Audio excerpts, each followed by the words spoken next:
Let's go! Cool kid step to the front. Cool kid, too sweet sign for the click. Bitch, you don't work there. I feel like I need a shower just looking at you. Like, what the fuck does that mean? They ain't been the same ever since. What? Living pretty We well cut on the head off a snake. You're gonna be single for the rest of your life. Brock Lesnar on the beast. Look at the heat. Sleep flex on Look the at the beat. heat. Whole new swag with a pass on the tag. Coming live from the west to the east. Better recognize on the mouthpiece. See the power level got I get no bitches. Bringing content on the daily. Feeling like Gresh Unleashed.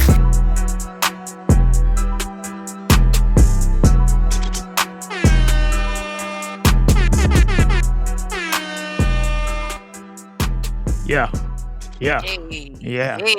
Greetings and salutations, ladies and gentlemen, boys and girls. Let me make sure I'm not clipping my microphone, but ladies and gentlemen, boys and girls, non-binary pals, and everybody in between, welcome back to the Gresh and Unleashed podcast.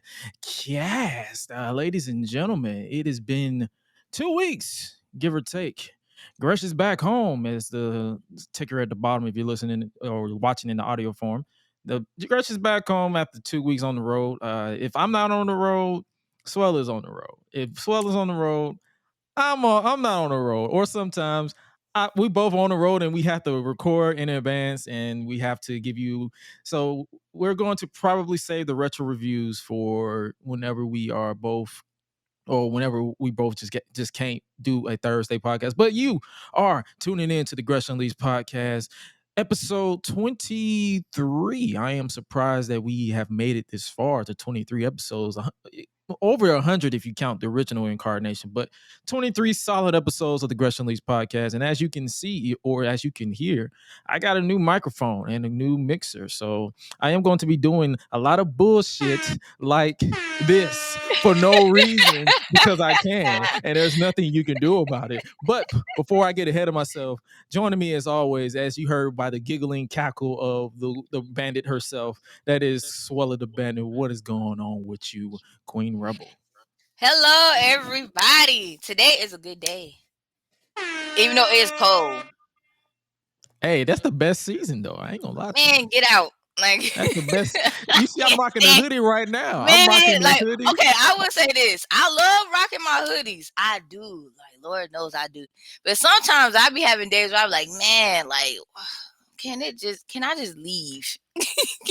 Like, can I go? Like, I just want to make enough money to the point where when this gets close to like October, November, December, I'm gone for like 3 months. Like, it's just going somewhere warm. Like, you want to go to Hawaii or the Bahamas? You want to go to like Hawaii a whole or the 3 Bahamas? months? Like, dang, you used to and still make money. Yes, like, and still be making money. Have a whole 3 month vacation absence and still be making money.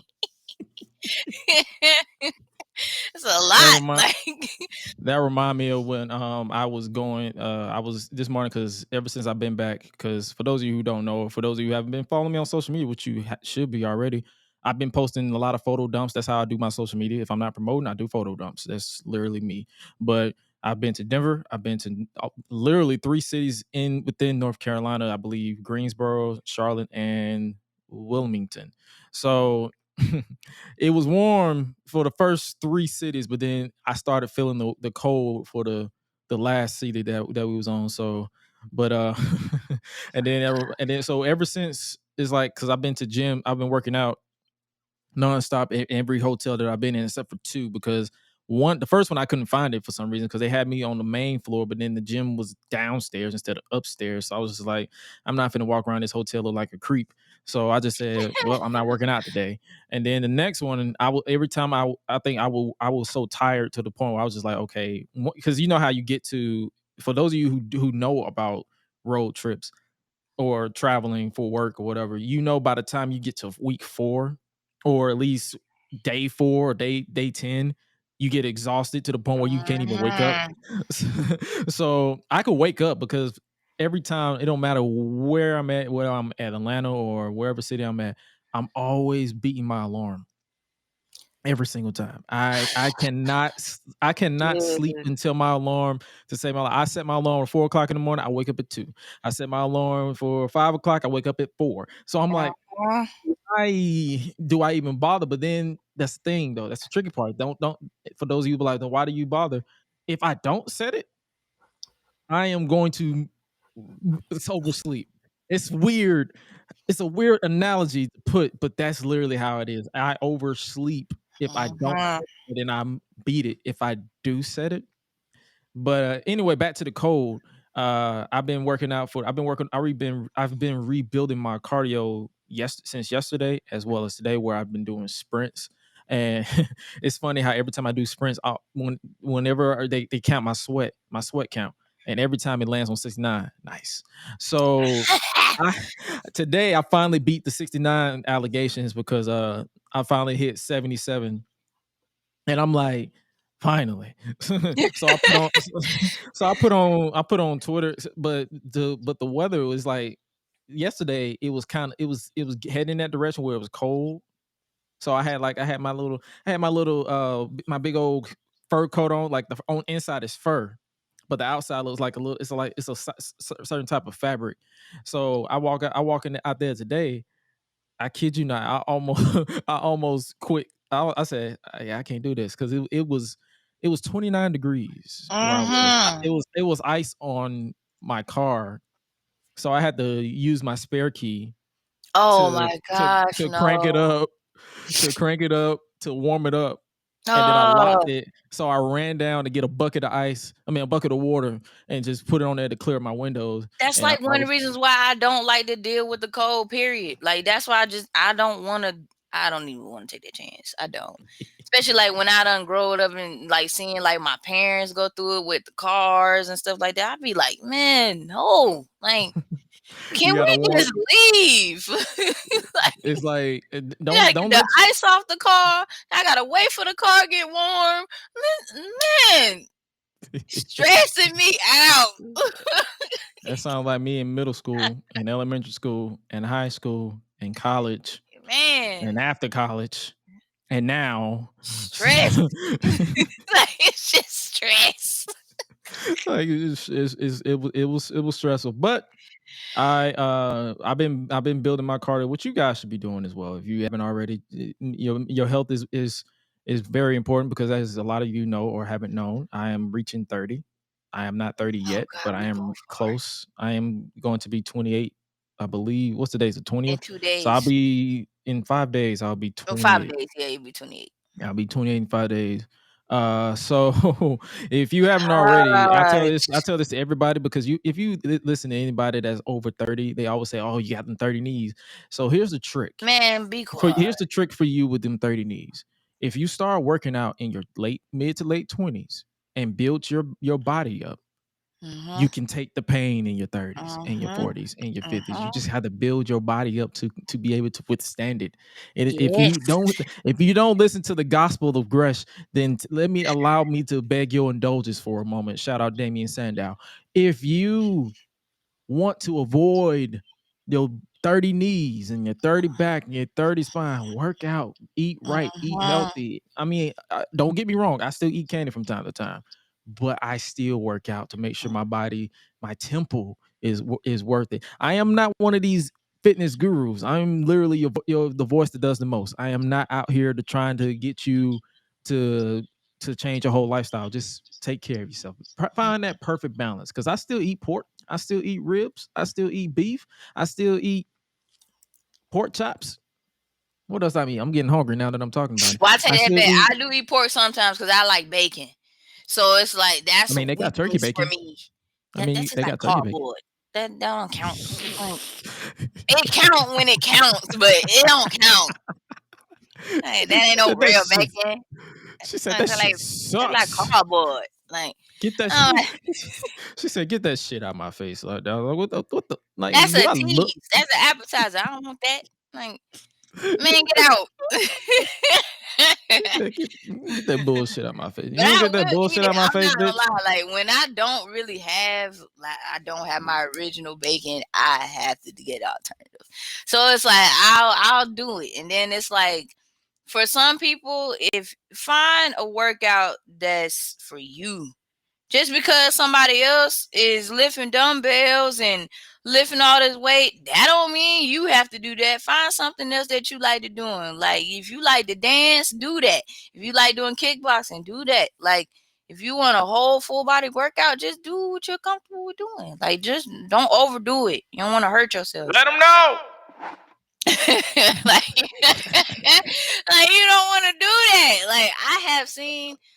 It's been times where I wanted to go to the gym, like in my early 20s. I used to go, and then I used to like see all these other people, and then these other people be looking at me, and then I don't be caring. But then after a while, I'm like, nah, this ain't for me. I can't do this. That's why I like to dance so much. I'm like, nah, like That's still working out though. That's better for me. That's still working. That still count as working out though. But I know what I'm saying. I can do that. That's cool. I don't want to have to do all this extraness that they doing. Like, oh nah. So people I'm okay. People be thinking that I'm going to the gym for like an hour or 2 hours. I go to the gym every day for 30 minutes just to hit the treadmill, and that's it. But that's mainly because I have weights in my house. I have weights and I have a mat that I can literally do at home workouts. But I just hit the gym because I don't have a treadmill in my house, so I just accommodate myself to go to the treadmill. I do sprints for 20 minutes, and then I'll probably do a slight trap and bicep workout, and then I'll do some pull-ups to cap off my day, and I go right back home. I get there at 8 o'clock, or sometimes 7 o'clock or 7:30, and I leave right at 8 or 9 o'clock. See, you're not gonna see me, and you're not gonna see me. I tried that where I would post videos of myself. If you follow me on IG, I used to do that where I just post videos of myself, record working out. I don't care about that. I don't care about the likes. Like I can advocate for you to work out. I can show you the results. Like if I feel the need to fuck around and just say, hey, I'm gonna post a shirtless selfie, it is what it is. But I'm not finna like let you guys know I literally play a video game, I produce podcasting, and I produce content. I don't really care too much about convincing you or showing off my fitness routine. If you ask me, if you know me personally and you ask me my routine, I'll give it to you, but I'm not gonna try to be a fitness guru, because from what I've seen from a lot of fitness gurus, their life fucking sucks. Yeah, you're absolutely right. That's so crazy. But we are more than how you look good and you going through that. You going through a lot of shit. You are, you going through a lot of shit to be a you fitness look expert. good, but you got a lot of issues going on. Like, I clap your cheeks, but your cheeks are not worth the headache. Man.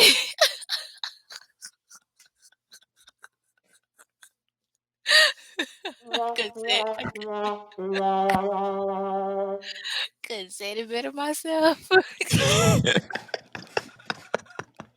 But yo, for those of you who are just now tuning into the podcast, if this is your first time tuning into the Gresh and Suela podcast, this is literally what we do. We literally just chop it up before we start talking about everything. What you guys hear, we give you the appetizer before we talk about the bread and butter, which is the sport of I don't know what just happened to my throat, but we are here to talk about the sport of professional wrestling and everything in between, from the Game of Thrones and all that stuff. Whatever we watch, we talk about. That's literally how it is. And we're going to introduce another new segment that is Throw It Back Thursday. That name is a work in progress, but we are going to be talking about the match between Eduardo. Excuse me, let me not be technical with the government. A match between Eddie Guerrero and Rey Mysterio from WCW Halloween Havoc 1997 for the WCW Cruiserweight Championship. We're going to be talking about that. And we're also going to be talking about the return of the one and only Bray Wyatt. What have we thought of his WWE return thus far, and predictions of the future? And also NXT and AEW has went head to head for the first time in over a year this past Tuesday, because I believe AEW was preempted on Wednesday, so they couldn't go live on Wednesday, so they had to go live on Tuesday. And we're going to give our thoughts on, like, because I believe, did you watch NXT or AEW? You didn't? Nope. Okay, cool. I watched 3 things at once, so I'm going to give you my thought process on the shit that I watched, because I watched the Celtics win in the, who did they face? I know the Celtics won, put it that way. Basketball is back, so basketball was on. That's right. I watched that briefly, as well as AEW and NXT. I could give you my thoughts on the highlights of the show, because I believe the highlight of AEW was MJF as always.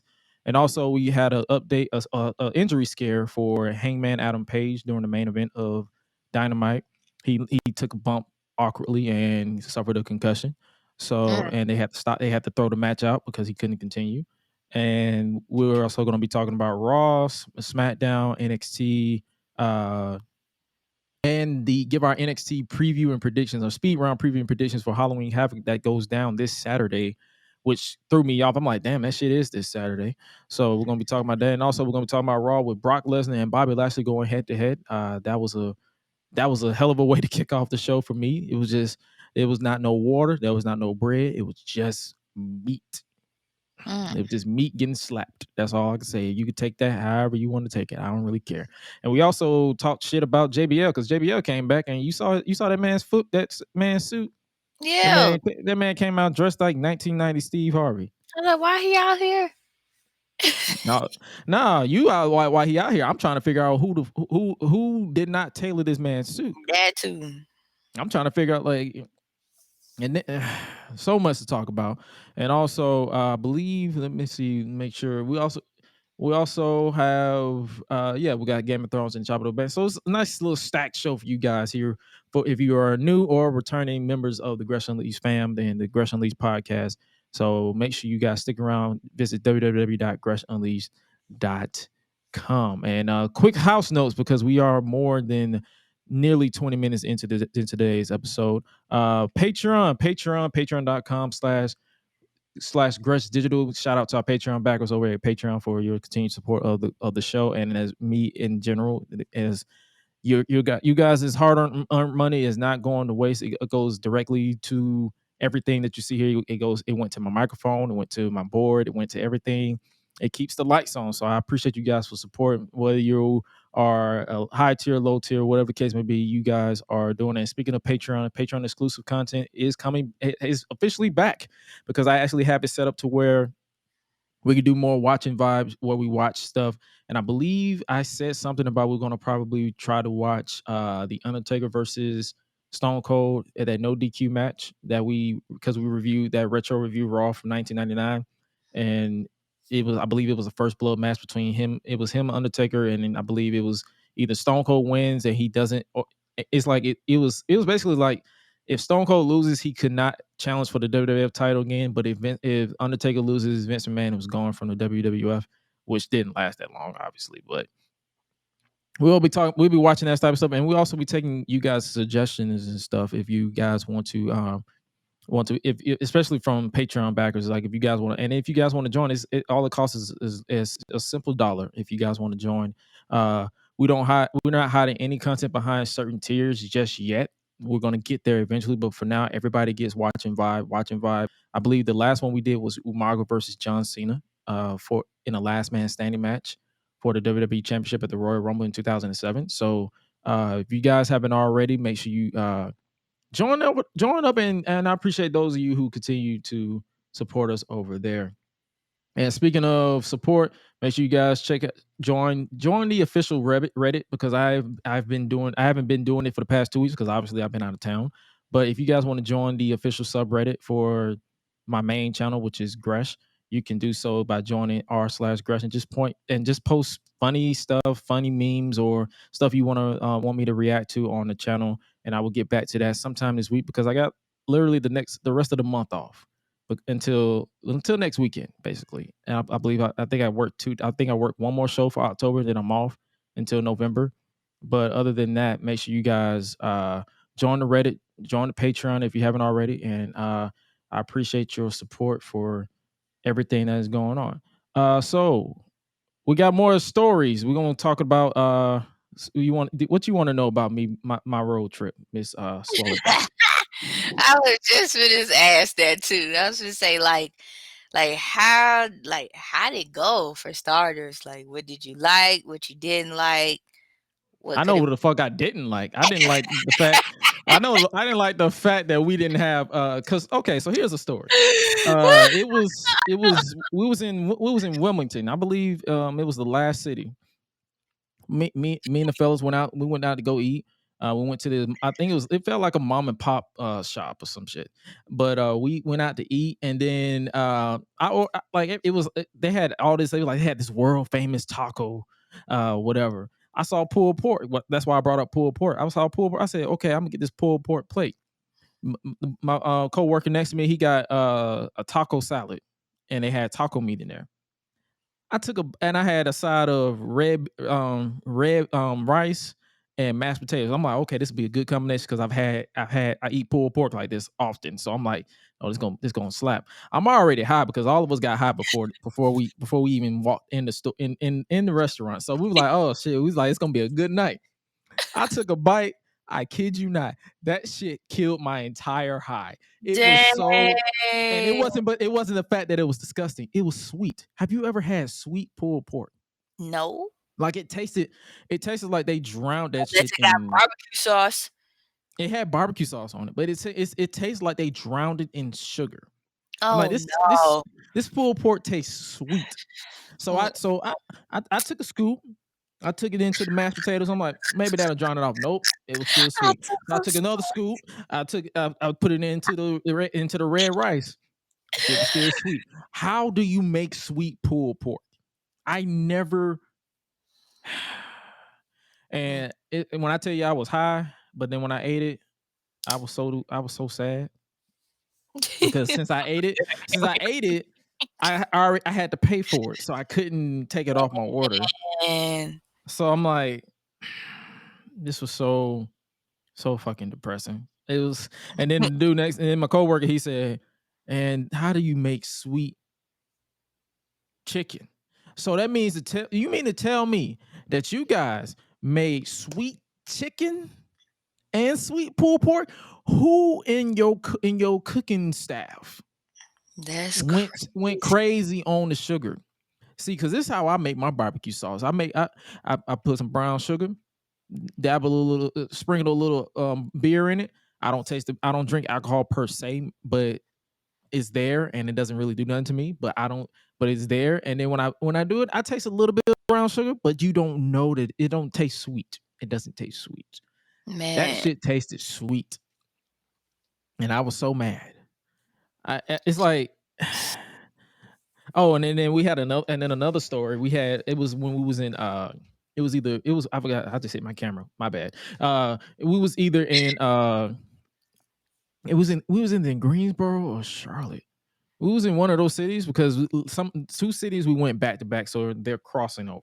But we was in there, and like I said, we was all getting high or whatever. We had this lady in the hotel. She came out and started talking shit to one of my coworkers because he had his joint and I had mine. So he was doing his own thing. And she had said something. I didn't catch it because if it ain't got nothing to do with me, and if I know you can't whoop my ass, I'm not gonna really care. But it's like when she came out and said something to him, and he was like, and then she said something like, "Hey, y'all don't need to be out here doing all this, that." She just said something loud. All I heard was loud screaming. If I can't process it, I ignore it completely. Right. But he went off. He was like, "Man, shut your ass up. You like get you off the clock. Mind your fucking business." This man went crazy. He said, "Man, shut your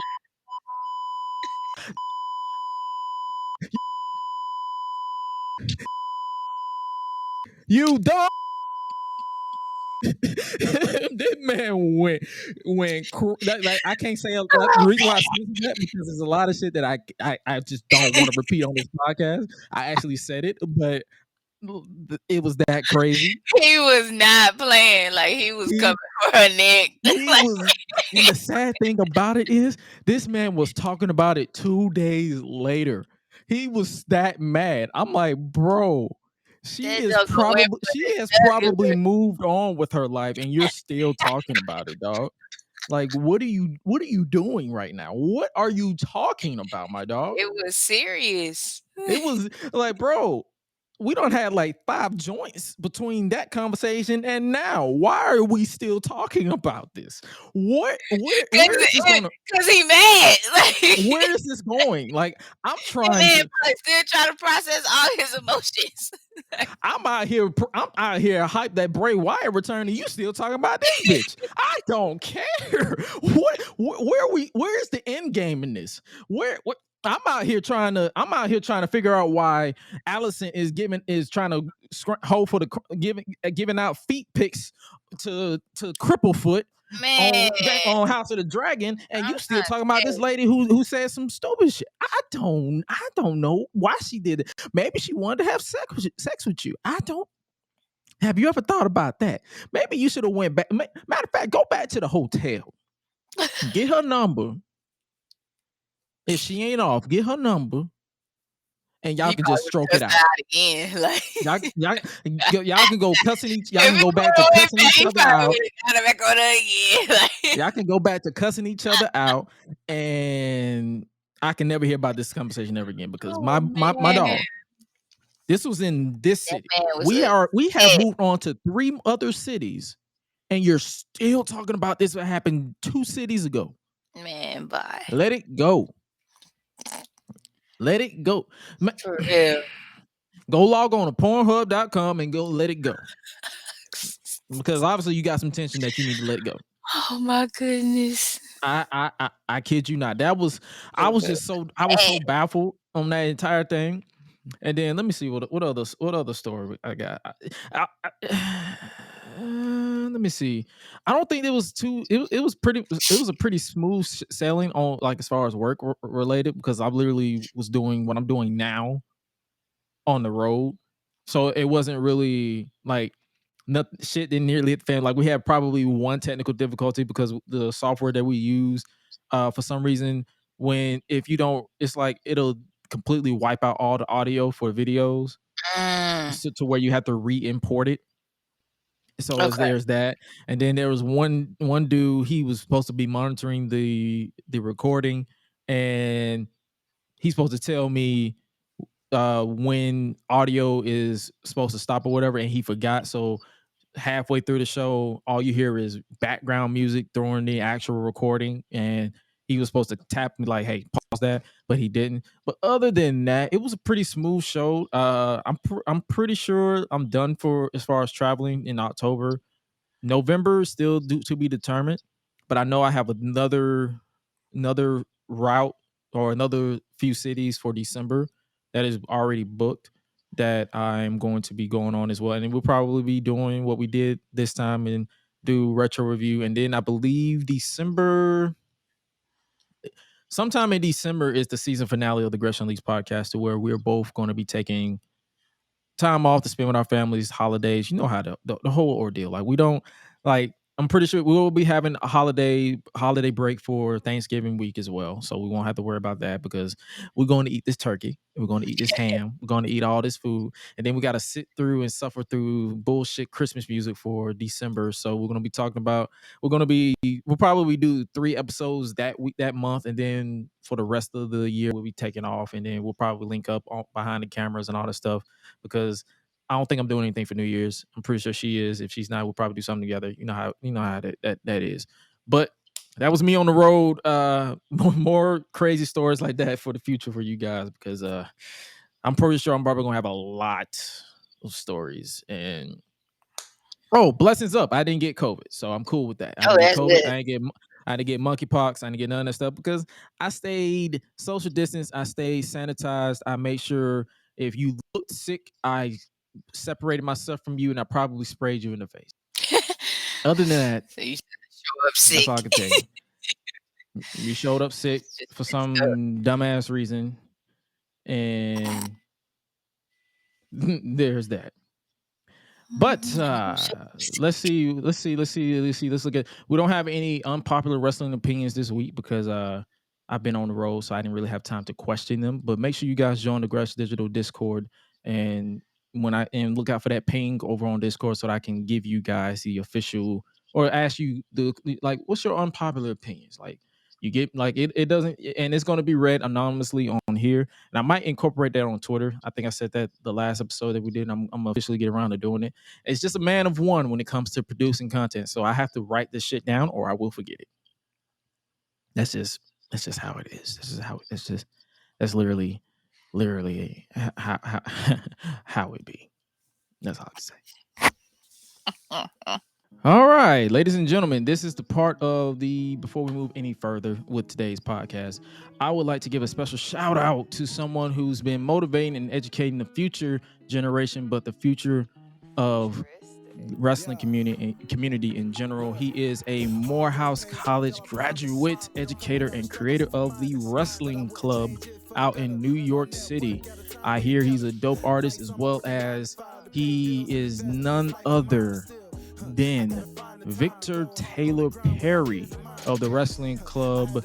Victor Taylor Perry. I mean, I follow him on social media and I try to basically support anything he got, because I actually got I think I bought two or three hoodies from the wrestling club. They have official merch as well, so I wanted to show support because he actually took the kids out to the kids in his class out to Raw recently, I believe, and they got to see Carmelo Hayes, I think he's a big fan of Carmelo Hayes, so shout out to him on that. But and I think he's been like, if you actually follow him on social media and actually look him up and look up the wrestling club on it comes off genuine. You got a lot of these phonies out here in the world that just does stuff for clout, but you can tell he's genuinely concerned and he cares for these kids. So shout out once again to Victor Taylor Perry. Continue to be great, my guy, and gotta show you undoubtable love and support further for the wrestling club. I appreciate you guys for I appreciate guys like you for shaping the future when it comes to not only this little thing we all enjoy, professional wrestling, but just kids in general, because you can tell by the interactions on his like videos that he posts.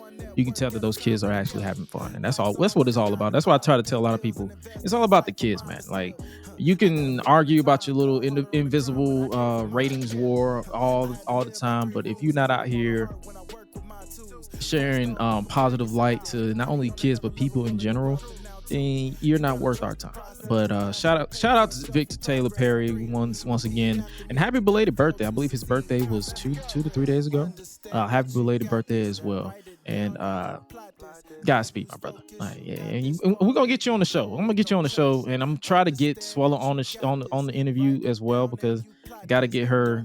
I'm building her up. So there's that. And she hates that I'm doing this all the time, but I'm going to do it. She's going to get built up, and she's going to, whether she likes it or not. That's all I'm saying. All right.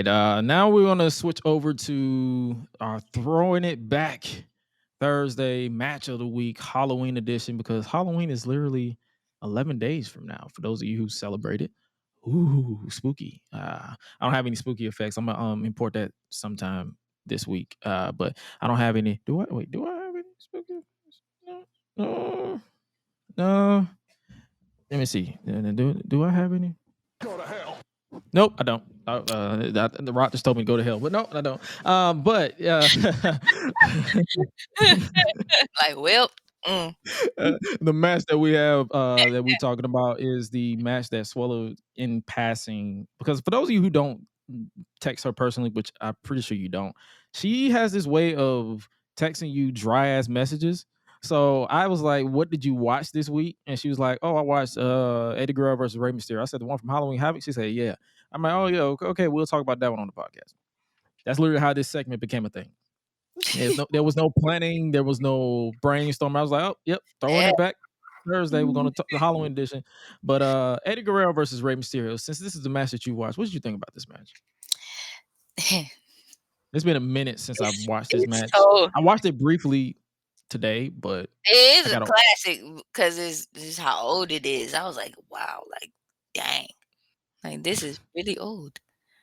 It didn't hit me until like I really just like started like rewatching to like the end, like when I did first watch it, and I was like, huh? Because what happened is, here's the thing: I was already watching House of the Dragon stuff, like playing catch up, and then like after a while, like I just went to Peacock, and I was just like watching stuff on Peacock. Then I watched a little new Halloween film, which I'm gonna get into in my segment. But while I was watching it, all of a sudden when it was over, like for some odd reason, like Peacock had a little mind of his own and just started playing a whole bunch of like throwback WWE like clips and stuff, and I was just like, "What's this?" And I woke up, and when I woke up, the match was going. I was like, Eddie Guerrero versus Rey Mysterio. I was like, I don't even think I even seen Halloween Havoc all the way, but I'll watch it. I was like, It was go ahead and watch it. 1997. That was the height of the New World Order. So I'm Uh-huh. pretty sure, yeah. I was like, 19 I'll go ahead and watch it then. I ain't gonna lie, that Rey Mysterio attire that he had on was so clean. Yes. I know Seth Rollins, he tried to duplicate it during their long ass feud during the pandemic in 2020 with the Mysterios during his Messiah gimmick. Remember the Monday Night Messiah? That was a thing, but it did not, and it could not touch this one, in my opinion. I No, like it. Yeah, I I like really did like this one. I did. I like the psychology of the match too, where Eddie's focus was the mask, and he was just torturing the man, but it came back to bite him. So this is a match that is like I would recommend people to watch it as well, like from time to time. And if you haven't already, or if you haven't played 2K Showcase for WWE 2K22, this match was included in the showcase that you played through. It was like a more tame version. You couldn't do too much because a lot of people who don't know, this year for 2K Showcase, for some reason you played the game, you did the objectives, and then they cut to real life cutscenes, and it wasn't really. And then it felt like you was watching the WWE Network. I was like, instead of playing this in the game, I could have just watched the match on the WWE Network, and it didn't have the commentary. So this was a good match to watch back with the commentary, because I believe the one that they had in 2K Showcase was literally music, and I think Rey Mysterio was talking over it. But if you had the commentary turned off, it was literally just music. It wasn't as lifelike as watching the actual match, but those are only notes I have for that one. But if you haven't already, make sure you guys check out that match. Eddie Guerrero versus Rey Mysterio. It was mask versus title for the WCW Cruiserweight title, and I believe it's still talked and praised about to this day. Like you still see people talk about it, and I think that'll be a conversation that I'll talk about on down the line. But I believe that's what a lot of wrestling nowadays is missing. Is that psychology and that magic where you want to talk about it on down the line. And that also comes down to perspective and analogy as well. Like whether you because that's the beauty behind wrestling. It's a subjective sport as far as like what do you like, what you don't like. So you can't really, if you don't like it, that doesn't mean nobody else can like it. Right. Don't like it. So that's the beauty behind it. But I would recommend you guys to watch this if you have the time. Like if you are looking for old Halloween Havoc, because I believe NXT is doing Halloween Havoc on Saturday, which I still forgot, but they are doing that on Saturday as well. So make sure you guys check that out, check this match out if you have the time. All right, so now we're going to move on to talk about this week in professional wrestling. What did you watch this week? Okay, so I did watch SmackDown from last week. I did watch a little bit of Raw too, up until I think I might have finished all of Raw. I fell asleep on the last thing I remember. Yeah, the last thing I do remember is when Mustafa Ali and Riddle Seth Rollins. Yeah, by Seth Rollins. So I was like, yeah, I think I did watch all the way through. Was it Mustafa Ali or was it Elias? Because remember Elias returned. Yeah, and Elias did come out there. So yeah. So it was Elias and Riddle getting stomped out by, and then the show ended with Ali standing tall. So I like the show. I give him props. I like the presentation that they've been giving Ali. As far hopefully it lasts, because Ali has been one of those who are victim of start and stop pushes. Like sometimes he'll get pushed, then he'll disappear for months on end. Then he'll be coming back. So hopefully now that Triple H is in charge, hopefully speedy recovery to Triple H, because I believe he tested positive for COVID. And Road Dogg of all people was in charge. But luckily the show was halfway written on Sunday evening, so it wasn't a total clusterfuck. But hopefully they do something with Ali, because I'm one of those people who feels Ali can bring a lot to the table as far as like in ring, and then every character that he was given, whether it was the hacker or the leader of Retribution, remember that group, or whatever the case may be, he actually tried his best to knock it out of the park. I wouldn't say he knocked it all out of the park because you only can do so much with the crappy material that they give you before it makes you look like total shit. But shout out to the material. Hopefully they do something with this man, and to the point where we care. Like I feel I wouldn't be against them using Seth Rollins to put him over and put the title on him and let him go finally win the big one, because I don't believe he's ever won a title in WWE. Matter of fact, that has me that has me curious. That has me curious. Oh, and I pulled up notes for that Rey Mysterio match, but we already moved on from the segment, so I ain't worried about it. But let me see. Stuff. Yeah, we check live on the podcast because I want to make sure that I am factually correct. Straight. Yeah, according to his Wikipedia, he has never won a WWE title. Dang. He's always contended for a title. Like he was always challenging for the Cruiserweight title. Because I remember his feud with Buddy Matthews or Buddy Murphy in the WWE. I remember a lot of his feuds with Cedric Alexander and all these people, but he's never won a WWE title ever. Like he's won a Dreamwave title, Elite Pro Wrestling, Freelance Wrestling, Jersey All Pro, but nothing in wow. He's never won a WWE title. So it would be a feel good moment, in my opinion, if they just pull the trigger on Mustafa Ali and put put a title on him, even if it's the United States title, and let him bring back the coveted U.S. Open Challenge gimmick or whatever. But hopefully it's something substantial. And speaking of something substantial, let's talk about how the show started with Bobby Lashley and Brock Lesnar. Man, going crazy. They went crazy. Right now, like this, how we getting the show started? Okay. This was for Kofi. This was for Big E. I kind of like this was for The Rock.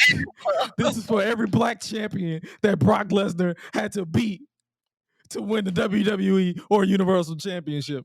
This was for the brothers. Yeah, man. I was so hyped, bro. I was like, I don't care about no tope suicidas. I don't care about no super kicks. I just care about two grown ass men whooping the shit out of each other. That's all I cared about, and that's what we got. We got two grown ass men. We got two grown ass. Yeah, let's start the show all right. I was happy. I was hot. I was happy. Let's get it. Let's go. Man, I was like, y'all better do that. Let's go. I said, is Brock still gonna come back or what? I was like, yo, let's do it. He took bumps. I was like, yo, this is that Saudi Arabia. This is that Saudi Arabia check, because Brock ain't taking bumps for anybody. That man was taking. He got speared through the barricade. He got speared on top of the announce table. It didn't break. I'm guessing it was supposed to break, but it didn't. So they just improvised, and Bobby literally picked this man up with ease. Bobby Lashley is one of very few people that I can legitimately believe can whoop Brock Lesnar's ass and make it look real. Whether it's a scripted sport or not, he makes it look believable, and I appreciate that. Like, it took the whole locker room and security, like, yo, get this man. This is what was needed to happen. Bobby Lashley needed to look strong after what happened last week with Brock costing him the U.S. title. Mm-hmm. And I wouldn't have been against if this was a feud for the U.S. title, because Brock Lesnar has never won a U.S. title. He's only been world champion. He's never won a mid-card title. He's never won a tag team title. He's won the world title, King of the Ring, and the Royal Rumble. But that's about it. He's never won. He's not a Grand Slam champion. He's probably the only person to win a WWE and a Universal Championship, but that's about it. I mean, like he's one of the few people outside of Roman Reigns and Seth Rollins and I believe Kevin Owens. Kevin Owens. Well, no, Kevin Owens has never been WWE champion yet. True. Only Universal. So I'm talking about the people who's won both. Both. So I believe there's only 3 people. I believe that's Seth, Brock, and Roman. Anybody else? I feel like I'm missing somebody, but I'm probably not. If I am, y'all can let me know. But that got me hyped. I was like, oh, we starting off with some bullshit. All right, let's get it. I'm here for it. Like, let's the good go. bullshit. The good bullshit, not the bad bullshit, but the good bullshit. I was like, oh, we starting off. Let's get it. Let's get it. We had some women's matches. What did you think about the Io Sky and Dakota Kai versus Bianca Belair and Candice LeRae match? It wasn't that bad, but I kind of skimmed through a little bit. I'm not gonna lie to you. I did. I think I said this on when I was watching SmackDown. I said so the tag team titles are just there. It just feels like the tag team titles don't feel important. Up air.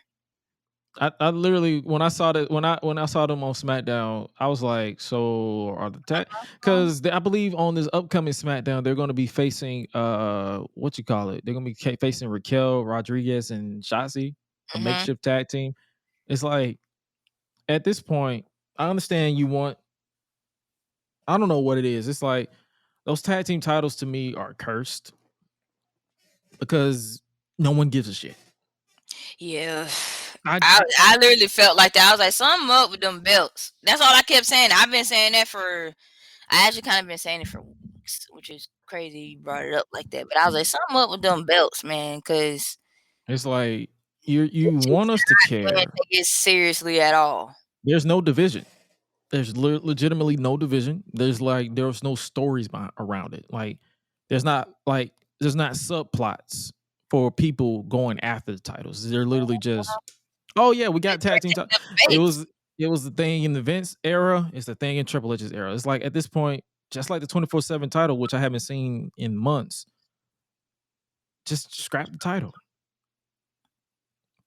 If you don't want to do anything legitimate with it, just scrap the title. Like that's why I don't understand why a lot of people be vouching for a secondary or mid-card women's title. Outside of the Raw and SmackDown women's title. They're not even doing anything with the tag team titles. Why do you want another pointless title on the show to take up space? And that's not me. And that's the same thing with the men's title. So don't even try to hit me with that. Oh, if the men do, no, I say the same thing about that. Like it was at one point where I was literally contemplating that should they merge the Intercontinental title with the World title and just kill the mid-card title, because it was at one point that they didn't give a shit about that either. But since Triple H actually cares about the mid-card and makes them feel like a world title, I can understand now why they exist. But I'm gonna need him to do something with the women's tag team titles, or it's just like, bro, just scrap them. Like I don't care to. I'm gonna be real with you. I don't really care to see Dakota and Io defending against Raquel and Shotzi. That team doesn't even make sense to me. It just feels thrown together. Yes, Shotzi got her tank back, which I've been vouching for months. I literally, it's her gimmick, but it's like you just throwing her in the tag team. You did the same thing when it was her and Tegan. You did the same thing when she was a heel, and now that she's back in face, you're doing it with Raquel. It's like either put some meaning behind the women's tag team titles or just scrap it all together. It doesn't matter who, what, when, where, or whatever. Mm-hmm. And speaking of stuff that probably needs to be, but that match, I enjoyed it for what it was because I'm a fan of Dakota and Io and Candice and Bianca and Bayley. So as a fan of theirs, I enjoyed it, but I'm more of a fan of storytelling. Give me a reason. Yeah. The only reason I can see them doing this, continuing the story after Bianca single-handedly destroyed Damage Control at Extreme Rules, is them building to War Games. It'll probably be Team Damage Control versus Team Bianca at War Games, with someone possibly turning heel to join Damage Control. That could be that's my early prediction. So outside of that, I enjoyed that for what it was. I was watching that. I believe I was in Wilmington when this show was happening. So I was in my hotel, live tweeting bullshit as all like I always do. And speaking of bullshit, we gonna talk about the return of JBL. He came out. I ain't gonna lie to you. JBL, he has a way to make you hate him. I respect it. Does. Right. Like, the way he came out and started talking shit to the crowd and made them literally he has it. I can honestly sit here and tell you straight to your face that people need to get on. He needs to teach some people in NXT how to be a heel. mm-hmm. Not racist, just be a heel. Mm-hmm. Just be a heel and just do whatever it is that you can do, because he literally made that. He got one of the biggest boos in that crowd all night just by talking shit about their sports team. But he didn't make it seem forced. It was natural, and you can literally believe that he legitimately hated their team, and he probably do. I don't know the man like that. I don't know none of these people like that, but he probably do. And then he's basically he introduced the newest member of the Raw roster, because for those of you who don't know, Rey Mysterio actually was traded to SmackDown. We'll talk about that in a little bit and our thoughts on that, because he actually traded himself. He actually wanted to quit on SmackDown, and then Triple H, I guess, convinced him to instead trade to SmackDown instead of, because he don't want to fight Dom. Dom needs his ass whooped. We'll talk about Dom too, but Dom needs his ass whooped. But yeah, but we have the newest. It was a trade, so now that Rey Mysterio's on SmackDown, they need to trade him for someone to Raw, and they traded none other than he's back to being Baron Corbin. And all I could tweet out was, WTF, defund Def Rebel. What the fuck was that music? What was that music, dog? I've had enough of Def Rebel. I've had enough. I've had enough. Hey yo, look me in my eyes. Def Rebel. With all due disrespect. Wow. Go to hell. Go to hell. Go to hell. Go to hell. Go to hell. Go to hell. Go to hell. Crazy. That shit was garbage. Like that looked like that sounded like a generic song that you hear when you're gambling.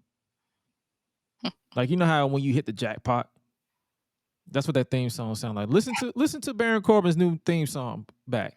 It's a remix of the other song that he had before when he was Happy Corbin.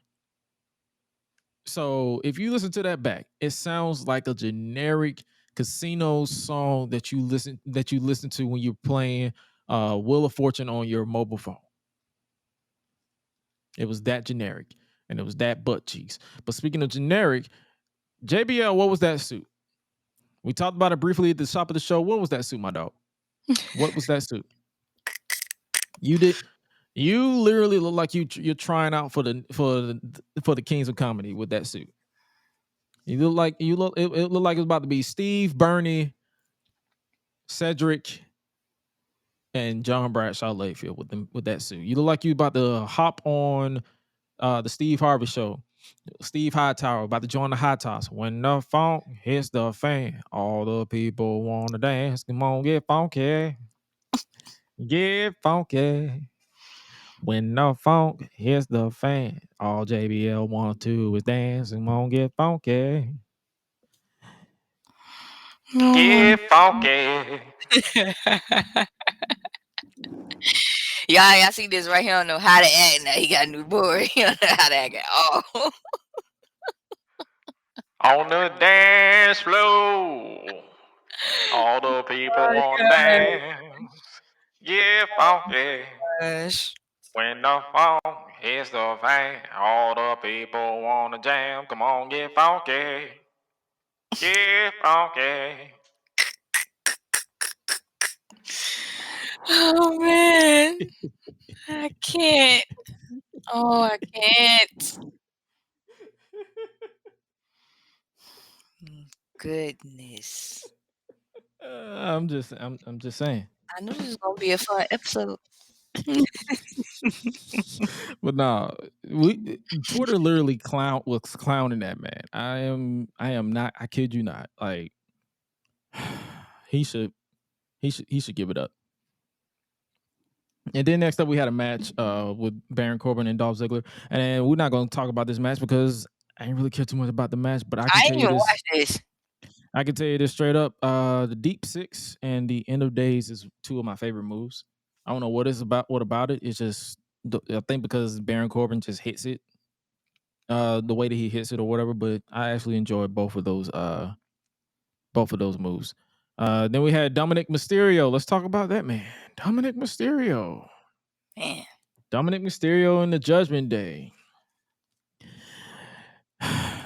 Dom, I implore you to please, for the love of God, put some bass in your voice when you are talking, son. Damn. Man. This dude. So AJ Styles and the OC are a thing again. Gallows and Anderson, they're back in the WWE. We'll talk about them in New Japan because apparently Carl Anderson is still the never open weight champion for New Japan Pro Wrestling, a title I didn't even know still existed until Carl Anderson showed up on WWE. But they gave him some dialogue, and he's supposed to come off as intimidating, but it is not working. It's not working, right? Like I said. And shout out once again to Victor Wrestling Club about what he get his analogy. He said he's basically a kid who's in over his head who's caving into peer pressure. That's basically the gimmick that's the vibe that he's getting about with this character.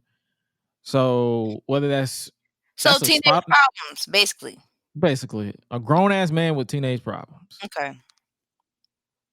That's what it sounds like to me. Sound like bullshit to me, but anyway, because I never caved under peer pressure. If I didn't want to do it, I didn't want to do it. But it's like I want to give this kid a chance so bad. I really do. I want to care, but every time he opens his mouth, I just laugh. I hee ha ha. I bust out laughing, and it's not.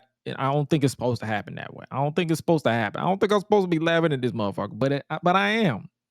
I'm bawling my ass off right now because it's like, bro, stop talking.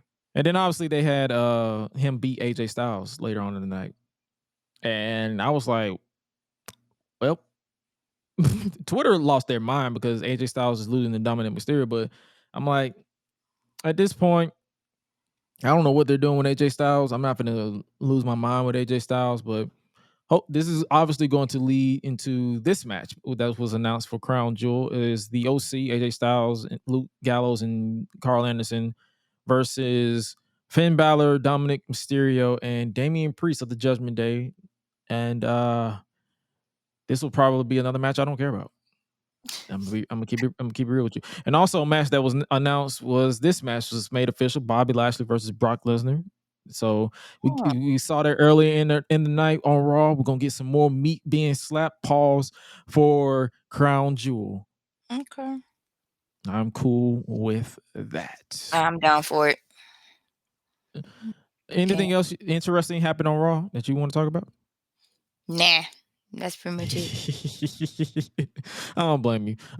We already talked about the main event with them building up Ali, and Elias is back to doing Elias thing. He's no longer Ezekiel, and Riddle came out, and that entire segment, I think I was halfway asleep anyway because I was on the road, and then I fell asleep even more. So there's that, and that's all we got to talk about on Raw.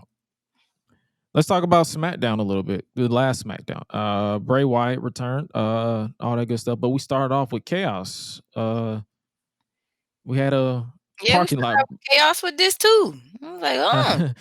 So basically, So basically, no parking lot is safe in the WWE, whether it's NXT, Raw, or SmackDown, because Karrion Kross got his ass whooped by Drew McIntyre For real. in the parking lot. So it was basically building for a Fatal 4-Way, which obviously was won by Rey Mysterio. We're not going to give you a full breakdown because I'm pretty sure you saw it by now. Doing that, and also, so basically that was their way to take him out, so he wasn't going to take a pin. Then we had this, which was a highlight of the night, as always, the Honorary Uce. The Honorary Uce. Sami Zayn beat Kofi Kingston. And they're also building to a match between Braun Strowman and Omos.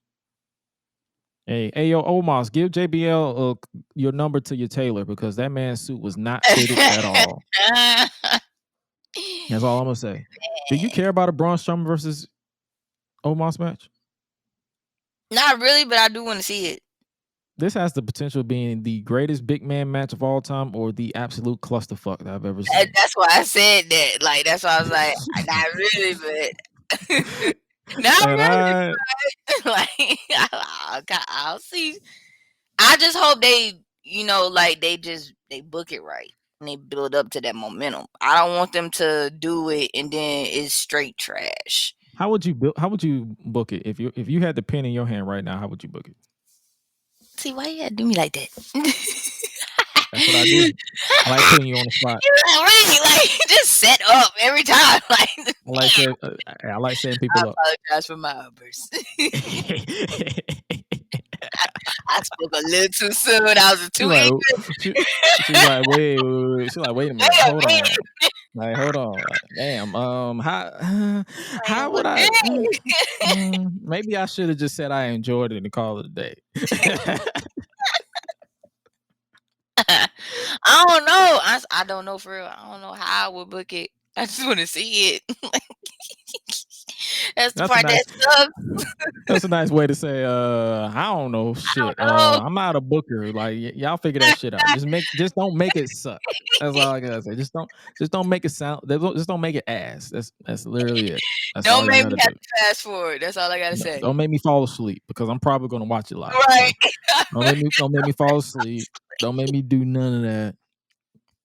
And we also got the return of LA Knight. Finally, the return of LA Knight. No more Max Dupree.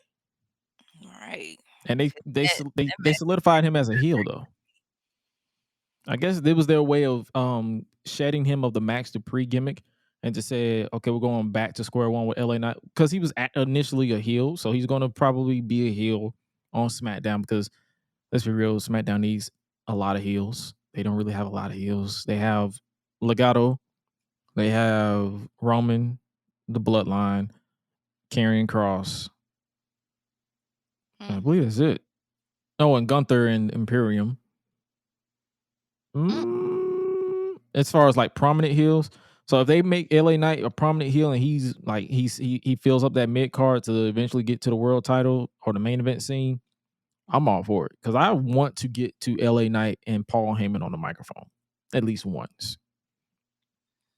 I feel like I want everybody against Paul Heyman on the microphone at this point. So I just want to see them go at it. So if this is going to be the route they go with LA Knight, then there it is. And then obviously we had Damage Control versus Raquel Rodriguez, Shotzi, and Roxanne Perez. I call her Roxy for some reason Roxy because that was her independent name, Roxy, but Roxanne Perez. She did not feel out of place during this 6-woman tag. So hopefully we see more of Roxy on the main roster. And then we had Legado del Fantasma versus Hit Row. It was literally a 3-minute match. And Hit Row lost. Dang. But what are your thoughts on Legado del Fantasma with Zelina Vega instead of Elektra Lopez? Yeah, honestly, I actually kind of like them. Just it feels a little weird, but because you've been seeing Elektra for so long. You've been seeing Elektra with them for so long. So I'm just like, I wonder like how they going. made this. Why his bun like Roman Reigns? I'm sorry, his hair. This. Oh, anyway. You do know Roman didn't create the man bun, right? So Yeah, everybody has shit. I know. It's just, I'm about to say everybody has a man bun. from how he's standing and this picture and this look, it's just like, why you give me? Okay. Anyway, Roman doesn't wear a suit. yes, he do sometimes. He wears sweatpants not coming out like that's what I'm talking about. Perform now. He wears suited Santos Escobar. Suited Santos Escobar. Say, look at this.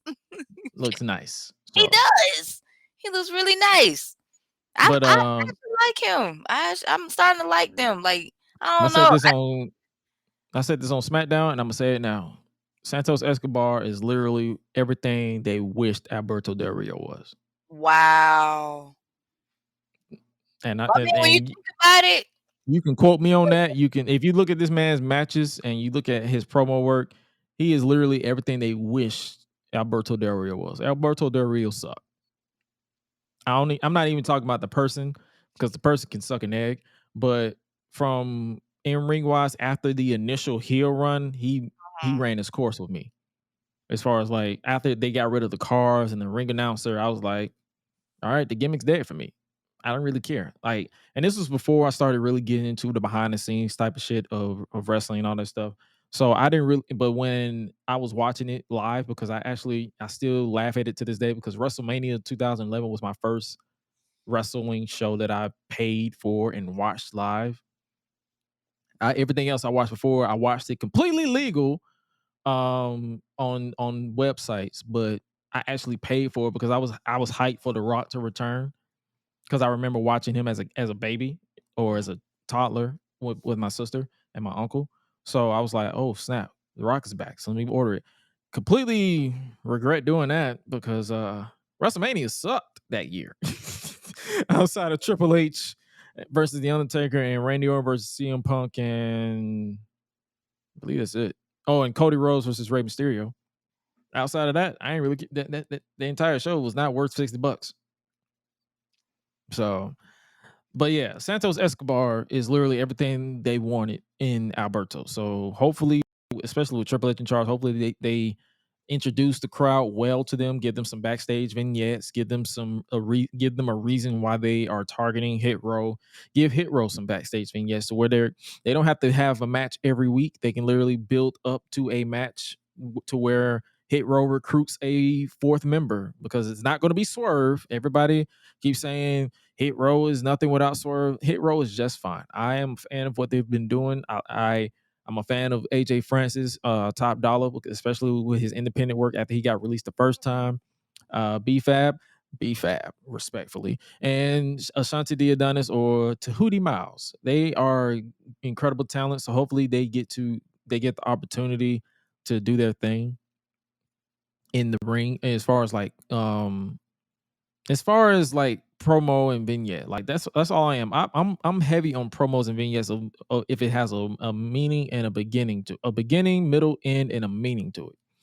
So hopefully they let them go crazy, and that's all I can say about that. Anything else? Let's talk about. And obviously the main event, Rey Mysterio defeated Sheamus, Ricochet, and Solo Sikoa in a fatal 4-way match to earn a shot at the Intercontinental title, whose hold happens to be held by Gunther. Mm-hmm. So let's go ahead and have a moment of silence for Rey Mysterio's chest and his soul, because Gunther is going to turn his chest into Swiss cheese and whoop his ass. Because this is the funny thing about it. Rey Mysterio, he went to SmackDown to not fight his son. So he went to SmackDown to fight a mutated version of his son with the same face. Because if you look at a picture of Gunther side by side with Dominic, they look the exact same. Uh-huh. Uh-huh. So you went from avoiding fighting your son to fighting a mutated version of your son. Well wishes, Rey Mysterio. Well wishes. I appreciate you. I rock with you, but you about to die. Like boy.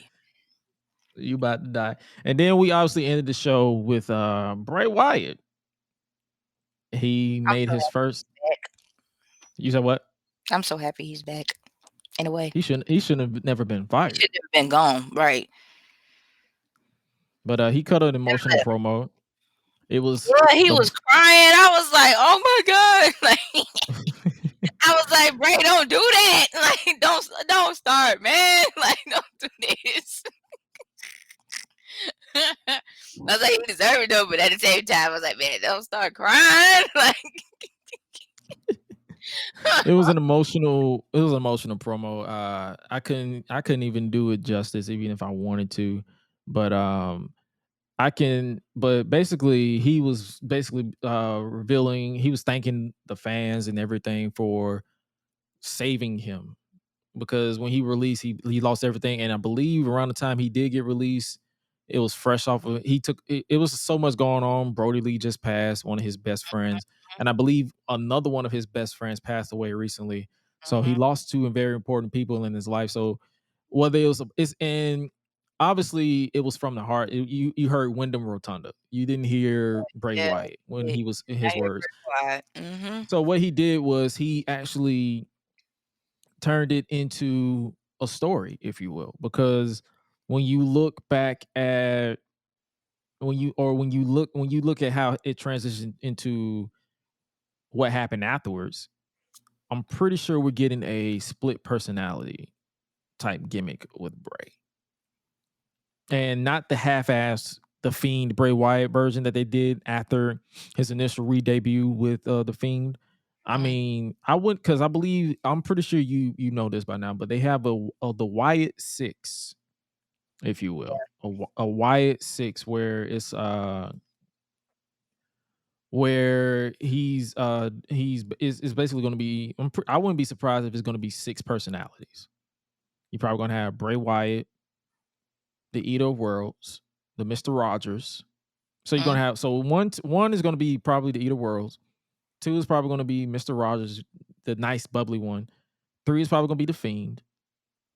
4 is probably going to be whatever this version that keeps interrupting, like with the like the way he interrupted, like he was he had a mask on. So I wouldn't be surprised if the 4th one is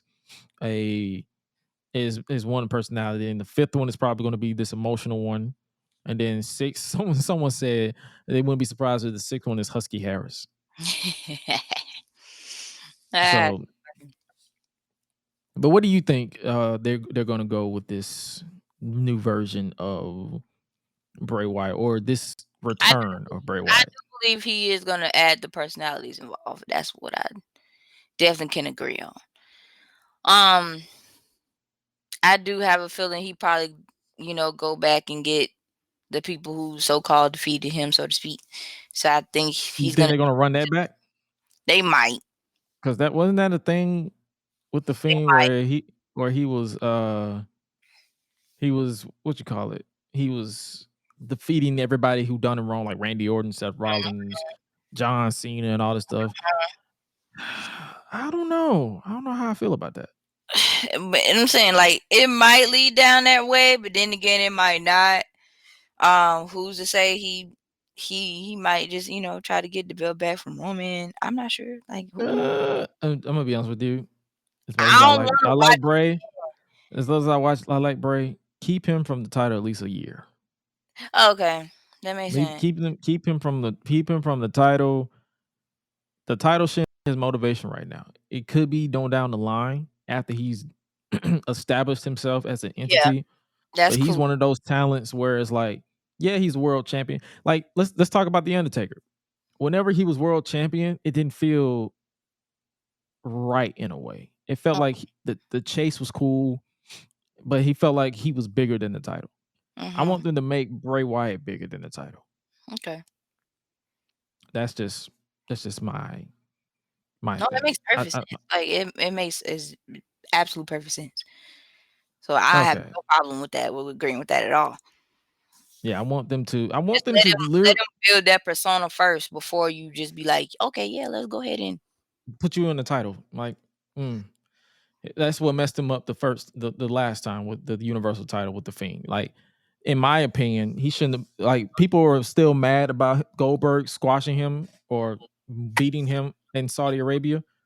But in my opinion, he shouldn't have been champion in the first place. He was, that whole thing with Seth Rollins shouldn't have happened. They should have had somebody else for Seth Rollins in Hell in a Cell, or just not have Seth Rollins in Hell in a Cell against the Fiend. That makes sense. Because it killed it started the decline of the Fiend, the interest in the Fiend character, and it completely killed the Seth Rollins character to the point where he had to become the Messiah. And then this version now, Seth freaking Rollins, so that people actually care about him again. Because if Seth, and I'm one of those who admit, if Seth Rollins didn't get to this point right now, the drunk choir director, then I wouldn't probably not care as much as for the character of Seth Rollins. But now that he's here at this point, I actually care about Seth Rollins. So hopefully, and that's another thing, keep them far away from each other. Seth Rollins and Bray Wyatt don't need to interact ever again. Just keep them, or if you do, it should be to rehabilitate whatever that was, that Hell in a Cell match. But Bray Wyatt, I'm excited for his return. Like, his return, the way they delivered it, because I was in Denver when Extreme Rules went down. So I was watching it in Denver, and I was so hyped in my hotel room watching this. So now I'm like, oh, the feeling is back. I don't care who hates it. I don't care who trying to find a reason to shit on it. I do not care. The Bray Wyatt is back. The Fiend is back. Him and his split personalities are back. The chaotic brain and the mind, the creative mind of Bray Wyatt is back, and I am ready to lose my shit the entire time. Don't fuck it up, WWE. Don't fuck it up. Please, for the love of God, do not fuck it up. That's all I'm gonna say. Goodness. Did you watch? You say you didn't watch NXT, did you? Nah. Okay, we'll speed through it. Rhea Ripley defeated Roxanne Perez in the Pick Your Poison match, where Cora Jade picked Rhea Ripley as her. It was basically a stacked NXT. It was basically a super show. The go home edition of NXT before Halloween Havoc. So it was a pretty stacked show. Like I just said, Rhea Ripley defeated Roxanne Perez in the Pick Your Poison. Then we had the return of Shinsuke Nakamura to NXT, and the crowd was trying to sing along, and my God, they suck. Boy, you know who they sound like when they were singing? They sound like Simba when Mufasa died. Man, stop. They sounded horrible. They sound, oh my God, they sound like, who else am I thinking about?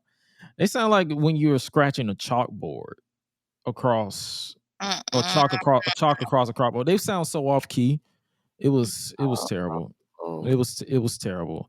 So NXT singing Shinsuke Nakamura's theme song. Go away. Go away. No. Man. Don't touch it. Obviously, Shinsuke Nakamura defeated Stax because I believe Tony D'Angelo was injured, so they're going to keep him on TV as a character, but he's punishing, I guess, Stax for losing to Wesley or whatever the case may be. So there's that. Alba Fire defeated Sonya Deville, and Mandy Rose made her return. The reason why she was away is because I believe her brother passed away. So she was away grieving. I think they were exceptionally close. So that's even harder for anybody to lose a close sibling. So well wishes to Mandy Rose on her and condolences to her and her family. But she's back. She will defend her NXT Women's Championship against Alba Fire. So they did this last build up. It was Sonya Deville. And I still laugh at the fact that last week Sonya Deville had on a hoodie on top of a suit. Like, come on, man. Like, you know those two don't go together. But I get what they was going for, but I just still laugh at it. So that was they did a final build to that. So it's going to be Alba Fire versus Mandy Rose for the NXT Women's Championship.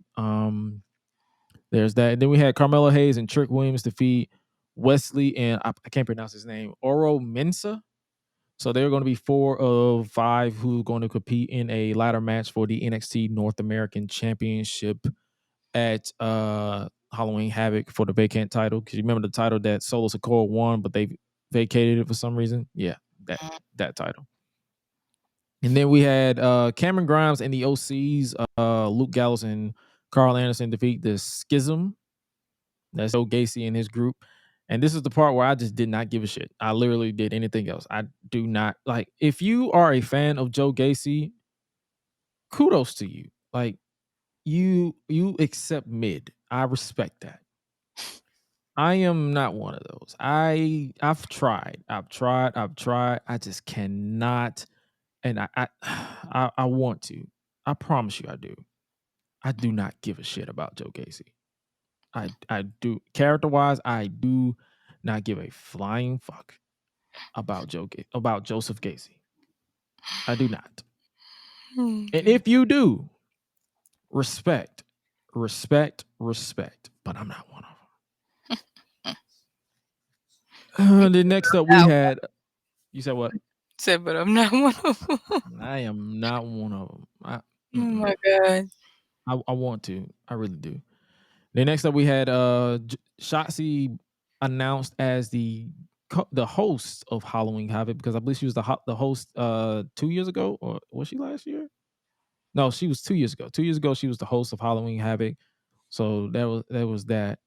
And then we had Zion Quinn come out for some reason. And then next up we had Quincy Elliott, my boy Quincy, Big Quincy came out. And they had a match where the winner would be the co-host with Shotzi. That was a thing. And obviously Quincy Elliott picked up the win over Zion Quinn. Is Zion Quinn there to just be a jobber for them?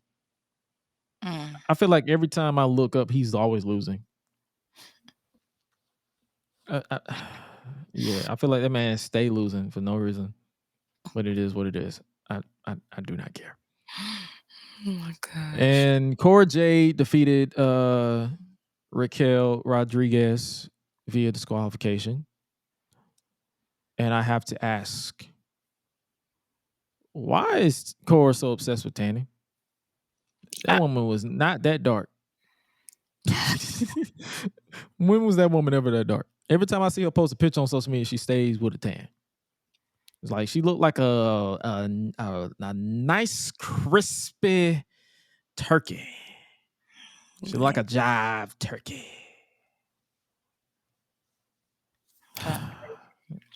Between her and Mandy Rose, y'all love being borderline black, but y'all don't want the hardship to go with it.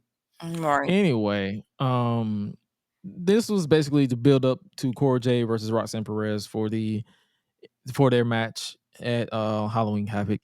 And then we close out the show with Kevin Owens dropping us with some gems. This man, like, it was a sit down with the KO show. This man does not like JD Mc. Do not Google me.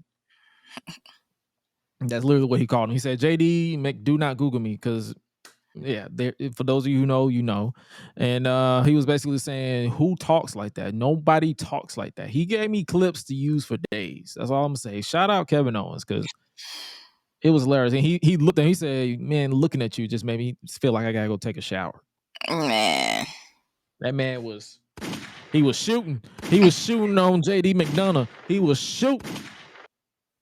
So, but this was basically, it was just chaos. And then they finished off with Austin Theory coming out after it broke down. So I'm guessing they're teasing Theory to cash in for the NXT title. Doesn't that feel like a downgrade? Or is it just me? Does it feel like a downgrade to you? It does. But out of all the people you could have picked. But let's be real. He wasn't. He ain't. If he cashes in on Roman, he's not winning.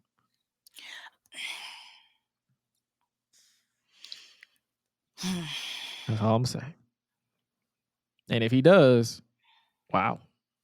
Yeah, that's how. Wow. Wow. Wow. All right.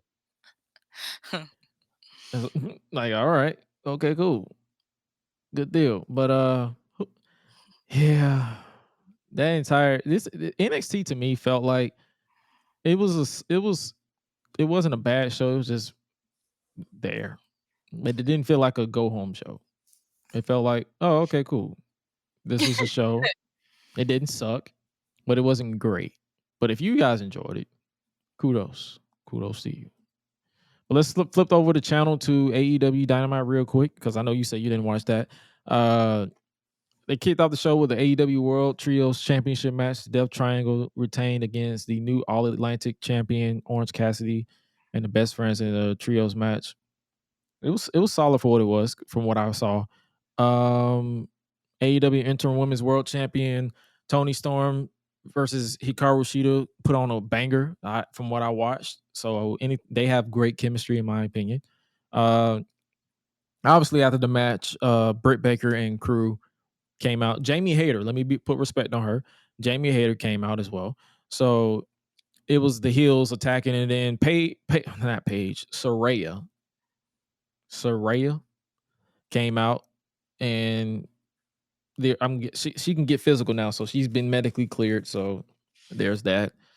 And then we had the return of the one woman who single-handedly defeated NXT in the ratings that people give us too much shit about, and that is Riho. Riho made her return. The inaugural AEW Women's World Champion made her return and cleared house. So she's back, and it's gonna be her and Jamie Hayter next week. How can I choose? Okay.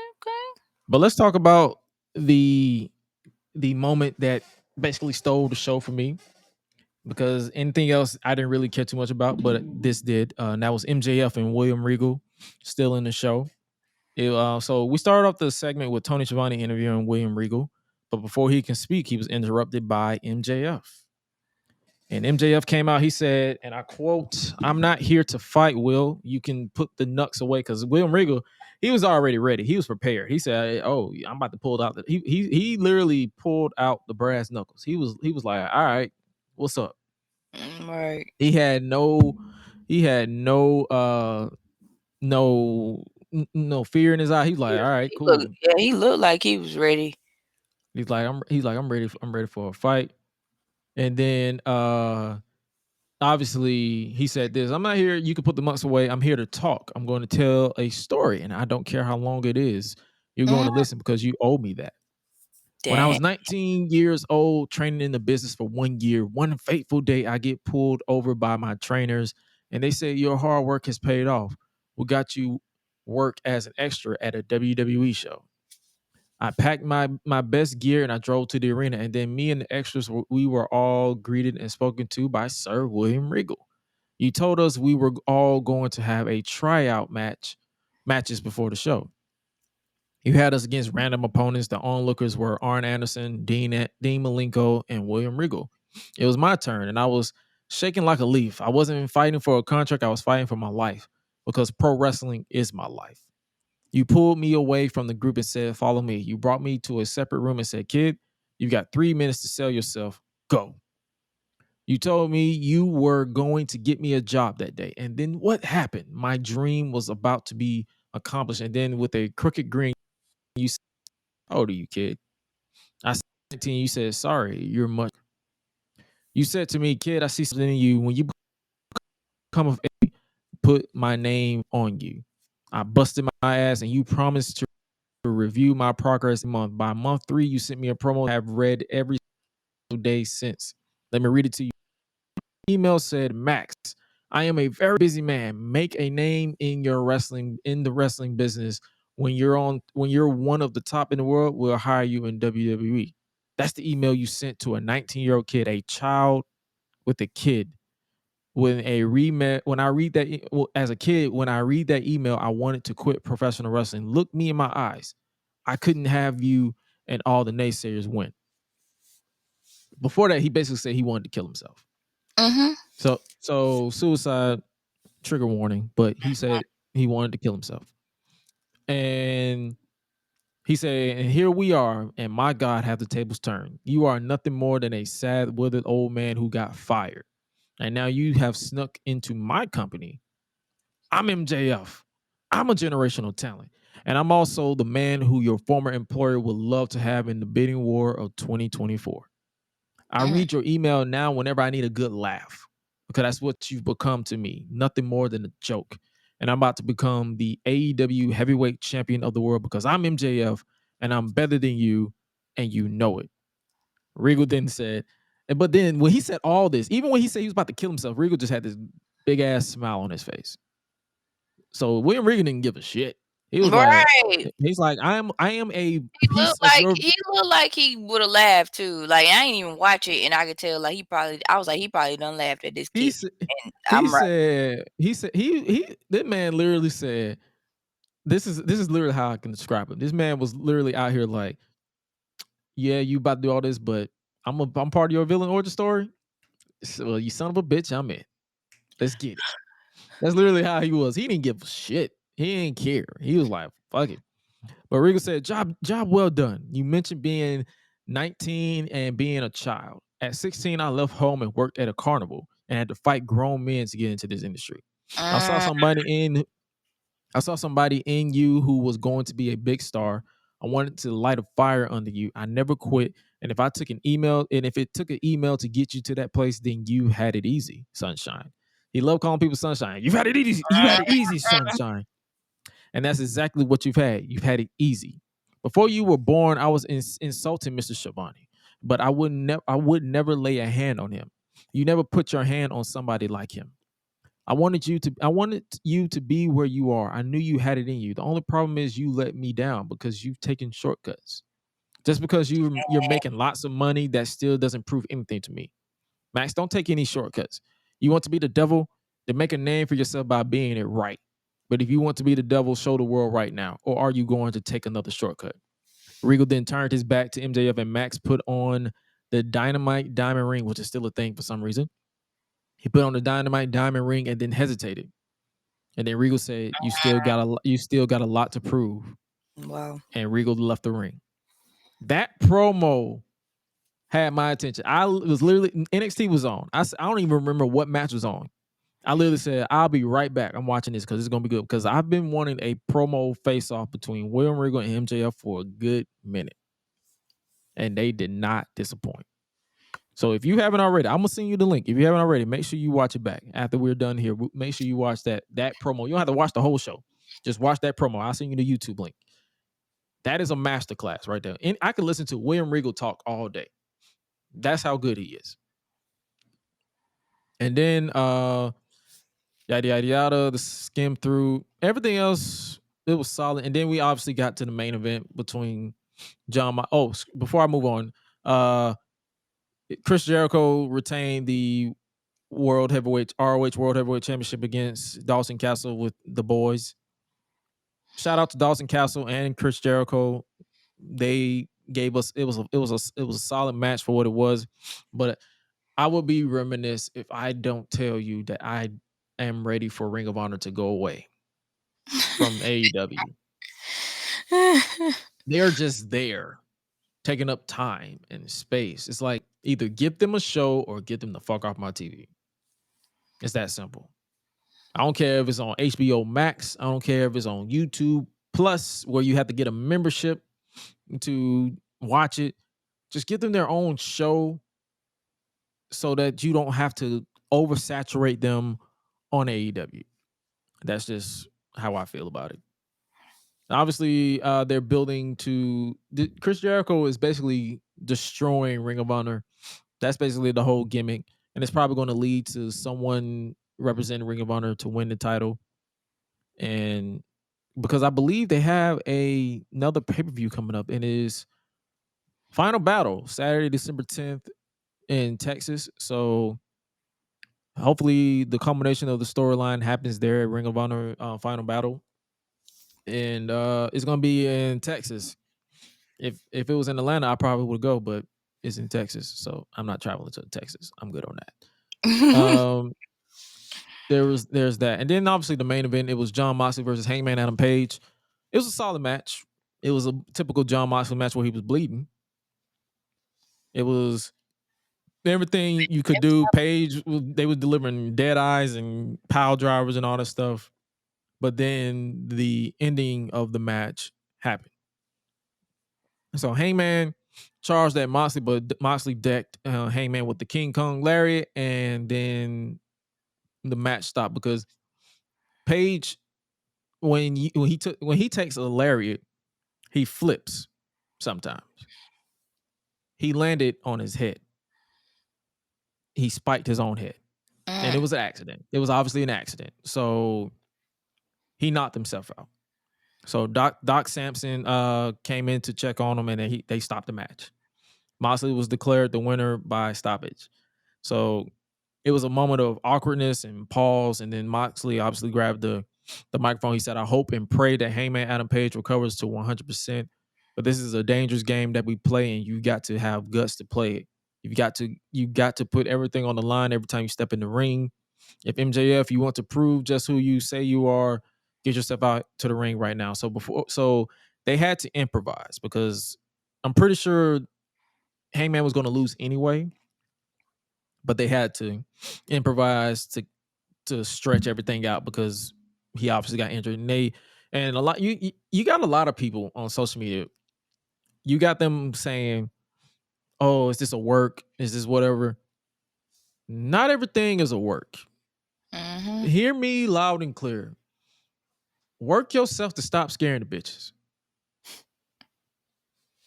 That's all I'm gonna say.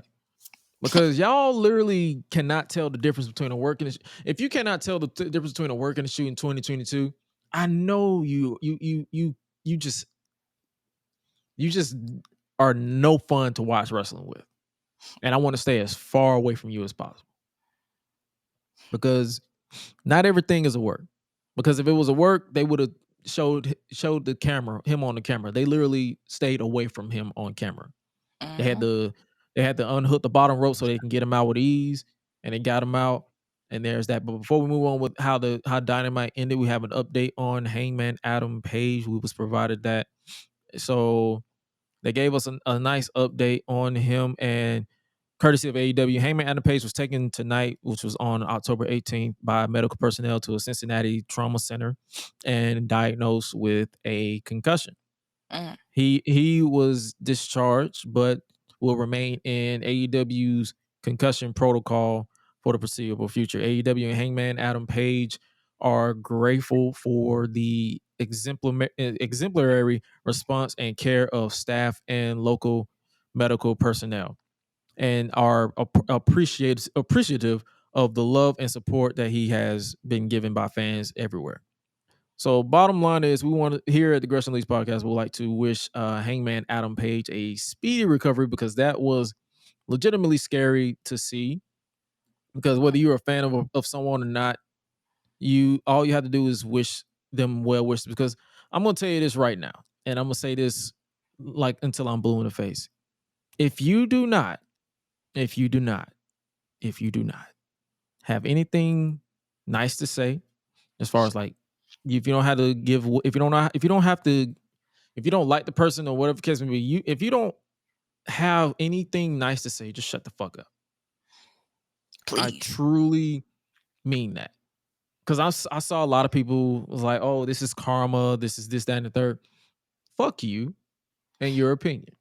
Because if you don't have any well wishes to say, don't say nothing. Right. You don't have to say anything. You literally can. Everything does not need a response. I've said this. I feel like I say this every year, every day, every second that that something like this happens. Everything doesn't need a response. If you don't have anything nice to say, if you don't like the man, shut the fuck up. If you don't have anything nice to say, shut the fuck up. It's that. It is that simple. It is that simple. Mm-hmm. That's all you have to do, and that's all it is to it. Well, well wishes to Hangman Adam Page, but to wrap up AEW Dynamite, MJF actually came out as they was tending to Hangman, and he handed the poker chip to William Regal. And MJF said, "These people know I'm a man. I'm going to cash that chip in, but when I do, I want you at 110%. I want to make sure when I beat you clean in the center of the ring, there's no doubt I'm cashing my chip in at full gear. For the first time in my life, I'm going to earn it." So that was literally the conclusion of AEW Dynamite. So there is going to be MJF versus Jon Moxley for the AEW World Heavyweight Championship at Full Gear on, I believe it's in November or December, one of the two. I forgot what they said it was going to be, but this is the second time that they've met for the world title. I believe the last time was 2021. I believe. Correct me if I'm wrong, but it was at a pay-per-view. So, and this go round, I wouldn't be against them putting the title on MJF because he literally stole the show, in my opinion. MJF legitimately stole the show again because that's just what he does. That's literally what he does, and I believe that's all of WWE of This Week in Wrestling for us. Oh, speaking of, got to give a proper shout out to the one and only EST of the WWE because I believe she hit another milestone today or yesterday. She is officially, Bianca Belair is the first black champion in WWE to reach over 200 days as world champion. Nice. And I believe she's the first black male or female champion. First off, that's what's up. Second off, what took so long? Right. What took y'all so long? Why? It's like, shout out Bianca Belair first and foremost because she deserved it. I don't care what anybody says. She deserves it. She is the EST. Kudos to her. But damn, why did it take y'all that damn long? Like the train left the station now. Like we gone. It's like, God damn, what was the I can't even get mad because it's like it was just the times. They didn't really care for I guess you could say black women's champions. Because if they did, they would have done this a long time ago because you had black women's champions like Jazz, you had Jacqueline, you had, who else am I missing as far as females? Black women. As far as WWE, I believe those are the only two. I think so. Oh, Sasha Banks, obviously. Banks, yeah. I'm talking about like this legend, like past. I ain't talking about right now, but I believe that's it. And if anybody get my comments and talking about Ronda Rousey because she has a little black in her bloodline, fuck you and get off my timeline. Right, she's white. She's white. She's white. She's white. But it was the times basically. So another milestone achieved for the EST of the WWE, Bianca Belair. She is on a historic run. I actually saw the ending of this match earlier today, and seeing Bianca that win the title again, and that reversal of the manhandle slam into the what is her move? KOD, the kiss of death. I was about to say the EST for some reason, but yeah, the kiss of death. So it was awesome to see. But once again, congratulations to Bianca Belair. Hopefully 200 more, 300 more, 400 more, 500 more, whatever. Just give her every milestone until we're blue in the face. Mm-hmm. I do not care at all. That's all I'm gonna say. But let's talk about NXT Halloween Havoc. Is that time, ladies and gentlemen, for us to give our speed round preview and predictions for NXT Halloween Havoc. Let me pull up the match card right now so that we can do this thing. It is Halloween Havoc is going down this Saturday, October 22nd at 8 p.m. Eastern Standard Time for those who actually are going to probably watch it on the Peacock. NXT champ, it will be headlined by NXT champion Braun Breaker defending the title against heated rivals Ilya Dragunov and JD McDonough in a triple threat match, plus the NXT North American title will be on the line in a ladder match, a 5-man ladder match. and more. So let's start off with the first match of this event, and it is for the NXT Championship: Braun Breaker versus JD McDonough versus Ilya Dragunov. Your prediction. Let me hold on before we give our prediction. Let me get the notes up so I can write our predictions down so that I won't forget for when we do for when I live tweet. But I'm going for Breaker. You going with LeBron Breaker? Yeah. So we're both going with LeBron Breaker. All right, bet. Breaker. Breaker. All right. So next up we have hold on before we move on to the next match. That was accident. Let me do this in order. Next up we have a ladder match, a fatal 5-way ladder match. It's Carmelo Hayes versus Wesley versus Von Wagner versus Oro Mensah versus Nathan Frazier for the vacant NXT North American Championship. I'm going with Carmelo Hayes. Yep. I'm going with Carmelo Hayes. Carmelo Hayes. It seems like it's going to be a solid match, though. Would you be against them putting anybody else than Carmelo? No. Yeah, me neither. Next up, we have Apollo Crews versus Stephen Amell. Sorry about that. Not Stephen Amell. Grayson Waller. Waller. Yeah. It's a spin the wheel, make the deal type match. So basically they spin the wheel and whatever it lands on, they have to pick. It's going to be a stipulation match, obviously, but spin the wheel, make the deal. And Apollo has been bleeding from the eyes a lot. I do not understand the gimmick that he has. I don't know what the fuck he be talking about. I truly don't.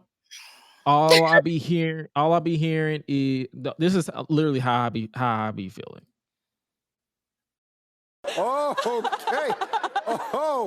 Oh, you crazy. I am. That's literally all I feel. Whenever Apollo Crews is on there, but whatever they do with this, I'm intrigued to see what they're going to do with this. And then obviously next up we're going to talk about so we both picked Grayson Waller, right? All right. I wanted to be Apollo, but I don't know what they're doing.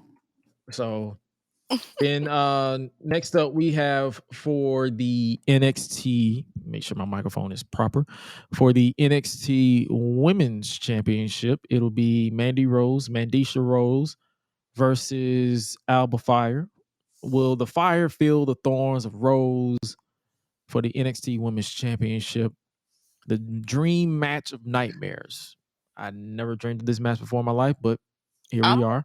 Fire just to see. You think they're gonna actually put the title on fire? I mean, if they do, I ain't gonna be mad. I just want to see how it turned out, though, for real. As much as I wanted to be Alba Fire, but I see them putting the title on Mandy Rose. Keeping the title on Mandy Rose, because if you remember, she actually won the title a year ago. It won't be to the date of Halloween Havoc, but it'll be at Halloween Havoc the year prior that she won the NXT Women's Championship. So she's reaching that year mark as champion. Okay. Will they actually kill it before she reaches that year mark? I doubt it. But you picked Alba Fire. I picked Mandy Rose. We'll see how that goes. And that rhymed. That was a bar. Yeah.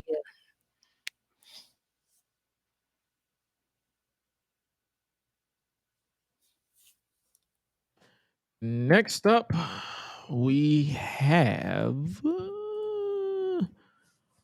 this match is the battle of former best friends turned bitter rivals as Roxanne Perez battles Cora Jade in a spin the wheel, make the deal. I believe it's a weapons wild match, aka no disqualification, aka Extreme Rules. They just gave it a name for some reason, but it's basically going to be. I think it's going to be the blow off feud or the blow off to the feud because they've been feuding for a minute. So, I I don't know for this one. The way it ended, I kind of see them. It's customary for whoever stands tall to lose. So I wouldn't be surprised if Cora Jade wins. Okay. But I'm going to pick Roxanne. I'm gonna pick Roxanne for this one. Okay, so we both pick Rox. And then I believe the next one is a ambulance match between former Diamond Mine members. It'll be Julius Creed versus Damon Kemp in an ambulance match, with the stipulation that if Damon Kemp wins, Brutus Creed, Julius's brother, will be fired from NXT. Oh, whoa. I'm For going with Kemp. starters, this match is random as shit for me, but I'm not. I'm gonna go with Kemp for this one, but it is random as well. Like, cause I was just like, huh? So yeah, you going with Kemp? I'm gonna have to go with Creed because it wouldn't make sense for them to kill off a tag team like that. So I'm gonna go with Creed. You go with Kemp, and we'll see how that goes. But it should be a hard hitting match because the Creed brothers been killing it in the tag team division. So we'll see how that goes. It's cool with me. And then is that the last match? Oh, and obviously Shotzi and Quincy Elliott will be the host. Okay. The co-host. So there's that. Did you see Booker T lose his? Oh, you didn't see, but Booker T lost his mind. He lost. Booker T is a commentator now on NXT, but he lost his mind when Quincy and Shotzi started dancing. He said, "What the hell is that? What the hell is going on?" Like he sound like a drunk uncle who's a recovering alcoholic, and the dad was like, "Oh, what is going on?" Because, bro, I'm trying to tell you, it's like I was listening to this man. I'm like, when did Booker T started sounding like a recovering chain smoker? Hey. I'm like, bro, you sound like you going through it. Oh, man. I ain't gonna hold you, but you sound like you're going through it, my dog. That's all I'm gonna say. That's all I'm gonna say. That's all I'm gonna say. So you going through it, but that was NXT Halloween Havoc. That's our thoughts on. We probably won't do a review because I believe you work Saturday, and yeah, we probably won't do a review because it's just NXT. But we'll more likely talk about it on the next episode of Wrestling's podcast if we both enjoy it and if we both catch it. You know how it goes. And obviously, make sure you follow us at Gresh Unleashed for our live our predictions. See if our predictions came true, because that's where I'm gonna be posting the results if our predictions came true. As well as make sure you follow me and all that stuff as I live tweet. I'm pretty sure Suela, if she watches it, I doubt it, but if she watches it, she'll give her thoughts on Twitter. But there is that. I believe that is all we have as far as the. So we both. Okay, so we both picked LeBron. We both picked Carmelo Hayes. We both picked Waller. I picked Mandy. You picked Alba. We both picked Roxy, and I picked Julius, and you picked Kemp.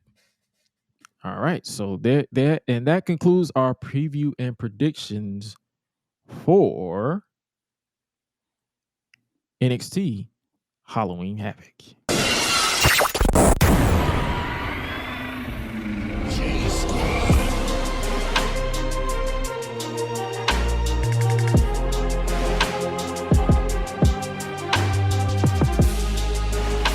All right, ladies and gentlemen, this is the part of the show where we get unleashed on the house as we continue to talk about Game of Thrones Unleashed, or not on Game of Thrones Unleashed, Game of Thrones House of the Dragon. We are literally days away from the season finale of this clusterfuck of a show, but we're here to talk about it. That's why my eyes was looking like this for a minute.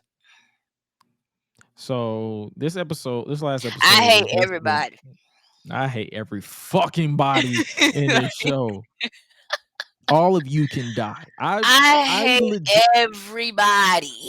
if literally, legitimately, if this show ends with everybody dying, I ain't wouldn't gonna bat have no an eye. problem with it. I would not bat an eye. Because none of you deserve the throne. None of you deserve peace. None of you deserve happiness. None of you deserve pussy. None of you deserve nobody. None of you deserve nothing. You do not. You don't even deserve to be broke. You deserve Telling to you. die. I do not care. Man, You killing kids. Right. You're causing kids to fight in pits. You forcing people on a throne that is not even worthy of the throne. You're stealing birthrights. The aunties, for some reason, didn't save your cars when she had them at Dragon Point. But this entire show, and for some reason, they want the show to be dark. Why is this show so fucking dark? I'm not talking about the aesthetic. I'm talking about visually. Why is it dark? Why can I not see? Right. Why is it so black? I guarantee you, like, so we were going, I was sitting in the car with my mom, and that was my were rant. Clearly like going somewhere, and as soon as I got to a certain part of the episode, like my screen was like still dark. I literally had to go like this on my screen to keep seeing, even though I'm outside. I'm just like, why did y'all do this like this? My brightness is turned up on my phone for me to see. Now I gotta do this junk right here so I can see some more. Like I can't even see what y'all doing. Like y'all messing up. Like stop it. Put some light in here. Like oh my gosh. I was like, man, can y'all just, and then I gave up. I was like, I'm still gonna finish it, but I was like, can y'all just die? Like, just die, bitch. Like, can I just die? Please. Like, I'm just, where's the season finale? I'm just ready for the last episode. The season finale is this Sunday. So like I'm just waiting. I want one more episode and like just kill everybody off. This episode focused on the Greens because it's a civil war. Basically, they're building they're building to Dance of the Dragons, where it's going to be the beginning of the fall of the Targaryen dynasty. So they're building to that. It's going to be a civil war. It's going to be green versus black. This episode focused on. That's why you didn't see Rhaenyra or Daemon or none of the people in Team Black except for Rhaenyra, the queen that never was. That was focused on Team. This next episode, the finale is going to be focused on Team Black, with them responding to Aegon being named king following the death of Viserys. So keep in mind, Viserys died literally the last episode, and not even a few hours after his death, they poached for the throne. They didn't tell nobody. They didn't tell nobody. They didn't even give it a year. They didn't even do no homecoming. This man's body wasn't even cold. This man's body was not even cold, and he's already crowned king. And they had everybody already. I don't know, man. It's like this entire these motherfuckers. Y'all can die. I don't care. That's what I said. I was just like, can y'all just die? Like I just got tired. Yeah, when y'all gonna die? When y'all gonna die? Let me know.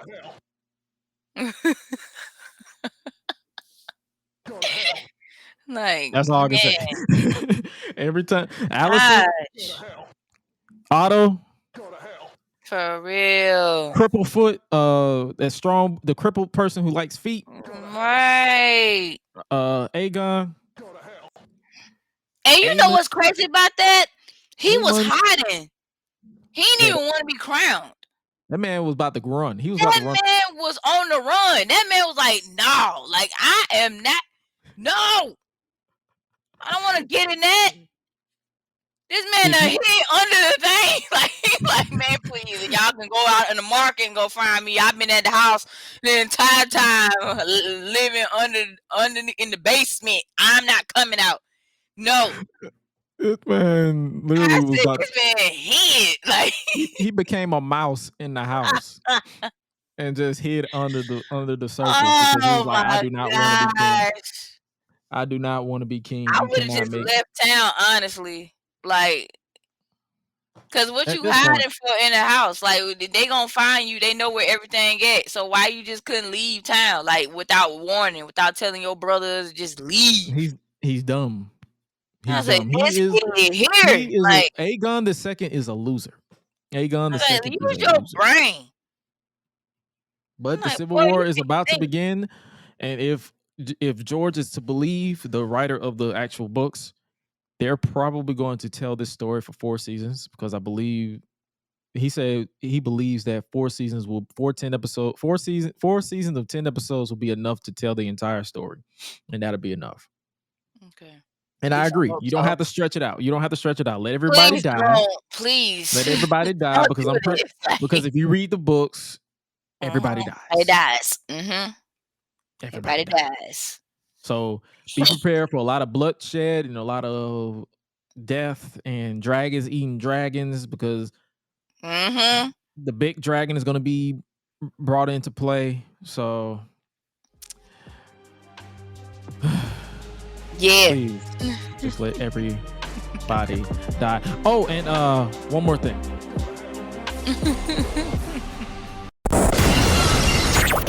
Acknowledge me. All right. To wrap up today's episode of the Gresh and Leash podcast, it is that time where we talk and chop it up with the Bandit, with Queen Suela the Bandit, where she gives us everything from top 10, top 3. I say top 10. I'm trying to give you more work. My bad.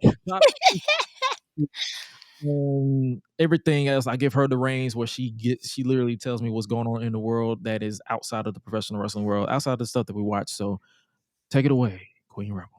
So, it's 2 scary movies I got a chance to watch these past couple of days. So, one was Hellraiser that was on Hulu, the new Hellraiser they put out, and then there was I want to say, is it called Halloween Ends? I believe that came Michael out as Myers well. That's on Peacock. it's actually not bad. Oh, you're one of the few people that I've seen that actually enjoyed it. Like, I honestly, I was like, this is not bad. I kid you not. Like, I thought it was gonna be boring. I thought it was gonna suck. Cause If Twitter is to believe, Cause it's cause it's like all these Halloweens that came out before that, I was like, like how many more do we need? Like, are we gonna ever end this? Like, come on, like please. But actually, it's not that bad. Also, Hellraiser wasn't as bad either. I think what is Hellraiser. Hellraiser? Okay, so I don't even know. Have you seen the classic? No. Oh, okay. I think you should watch that first. Okay. So that way you can kind of get an idea. No promises. No promises. But honestly, give me a quick summary because there's no promises I'm gonna watch that. Let's say they find so basically these people, they find like this box thing, like kind of like this cube, and like they start playing with it or whatever. But what they don't know is like that cube like unlocks like certain stuff. Like I want to say basically it's kind of like torture. Like it's crazy. I'm just gonna say that. And there's this one character. This character could go by the name of Pinhead, and that individual right there, like I take it's a bad thing. it is like, but it's weird because I like Pinhead, so it's kind of crazy. But for this one, the new one they put out, they let Pinhead, they let a woman play Pinhead for this one. The classic was a man played the character, but now they switched it up. They let a woman play Pinhead this year, and she actually did pretty good. Like, I actually kind of like her better than the other 3 Hellraisers that came out before this one. So the remake they put out for this year that was on Hulu, like, it's more sinister. So I like that better than the other 3, in my opinion. That's just my opinion. But I'll always respect the classic anyway because that's the original one I grew up with and watching when I was a kid. So I was like, you know what? I still don't have no problem with it. But I do like the remake, in my opinion. I like the remake way better. Black Adam comes out October 21st.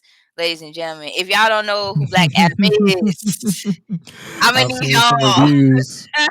I've seen some reviews already. I'm gonna need y'all to I've seen some I reviews. want to say I haven't seen it yet.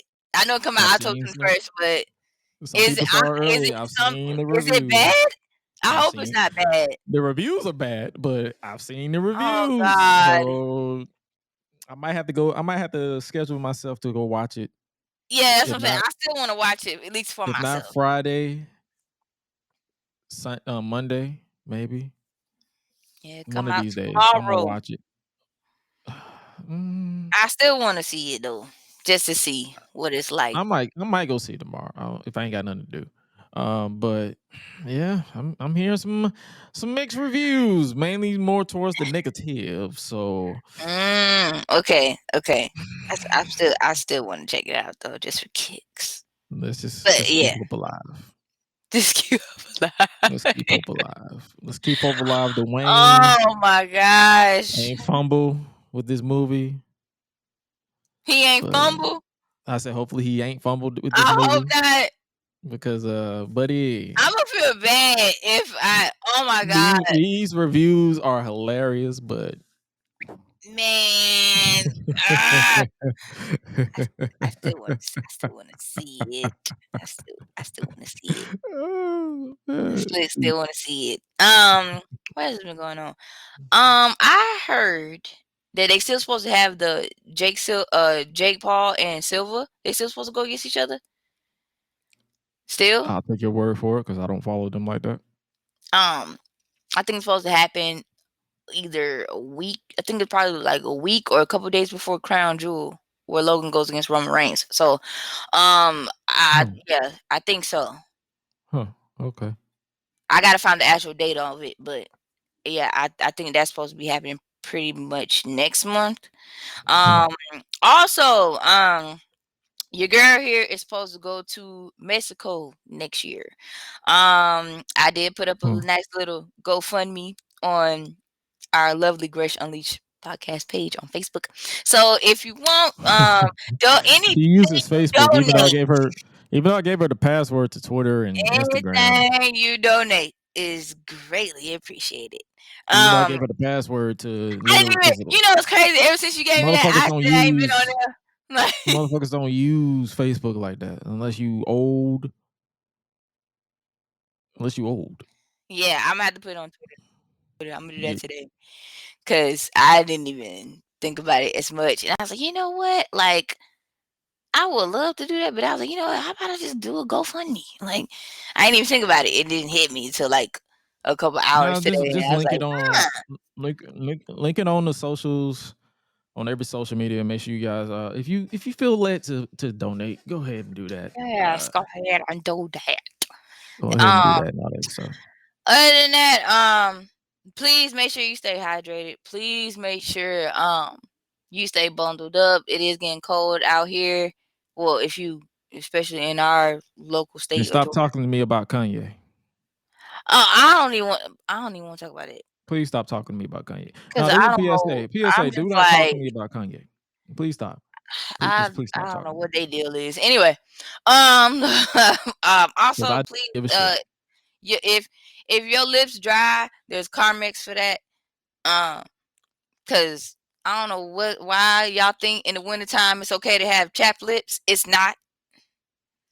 You got some solutions for that. You got Vaseline, you got chapstick, Carmex. I recommend you use Carmex. But yeah, like you Blistex, you got some solutions. And wash your ass. Yes, please do. Please. And if y'all are traveling, I'm gonna need y'all to make sure y'all do that too, because we don't nobody want to smell you in that car or on an airplane or in a tour bus van. I've been on 4 or 5 airplanes within the past 3 weeks, and I've smelled maybe 2 people, and they were grown. I need y'all to do better. They were older than me. You should know better. I can't stand it. You should know better. Can't stand it. Wash your ass. Wash your ass. Please. Please wash ass. And wash your beard and your ears. Just wash. Don't be like the Bible days.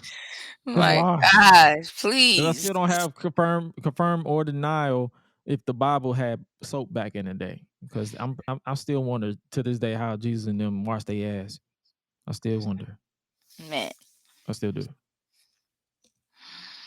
Other than that, yeah, definitely please make sure you work on your mental health, work on your physical health. As I mentioned, please drink water. Don't be out here acting crazy. If there's a problem, make sure you find certain healthy ways to diffuse the situation, not cause any more problems. Also, stay safe out here. Yeah, pretty much. That's all I got. You know what? I don't try to take over her show, but people still text me about this nigga. Please stop talking to me about Kanye. Please. Because at this point, it's not mental health. He's just retarded. Yeah, sum up. That's just how I feel about it. Because and people with big platforms, stop giving him excuses. Stop giving him leeway. Stop giving him like I was listening to. I think I was in the gym on the way to the gym yesterday or today. Erica Campbell. I don't know if you listen to her radio show. It was literally on my radio because I don't listen to the radio, but the radio just so happened to be on because my mom was in the car, so she turned the radio on for some reason.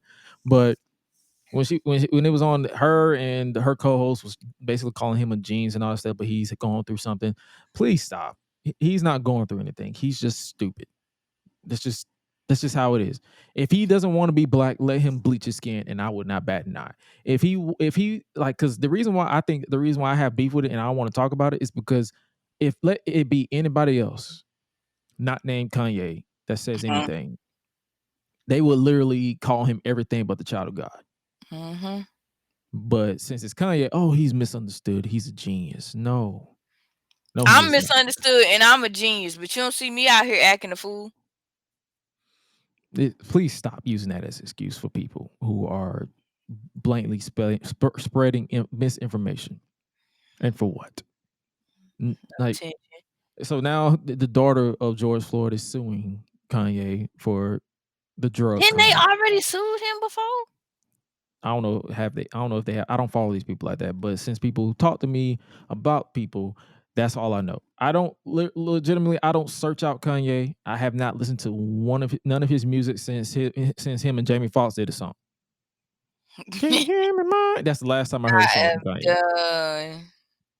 Anything else, I don't listen. I gave up on Kanye a long time ago, and people should too. Like, let's just be real. Like. I knew he was gone. The fact that he gave his kids school to the public. Like, bro, I'm not a Kardashian sympathizer, fan, or whatever, but if they gave Kim full custody of his kids, I would not be mad. Because you basically just opened them up to be harassed at school. Because you gave out their information, you dumb fuck. Mm-hmm. So going forward, after my comments, we're gonna give Kanye the Chris Benoit treatment on this podcast. Don't give a fuck. No comment. Not talking about him. Stop texting me about him because I don't give a shit. I'm done giving a shit. And if he disappears, as far as like from popularity or whatever, I would not be like, oh, I want to know what happened. I don't care. I'm done giving people excuses, especially rich people. Oh, definitely. Other than that, anything else you got to say? We done talking about him. Nope. That's it. All right, so ladies and gentlemen, that thing, and I'm done talking about that dumb motherfucker, and we're pretty much about to sign off from this shit.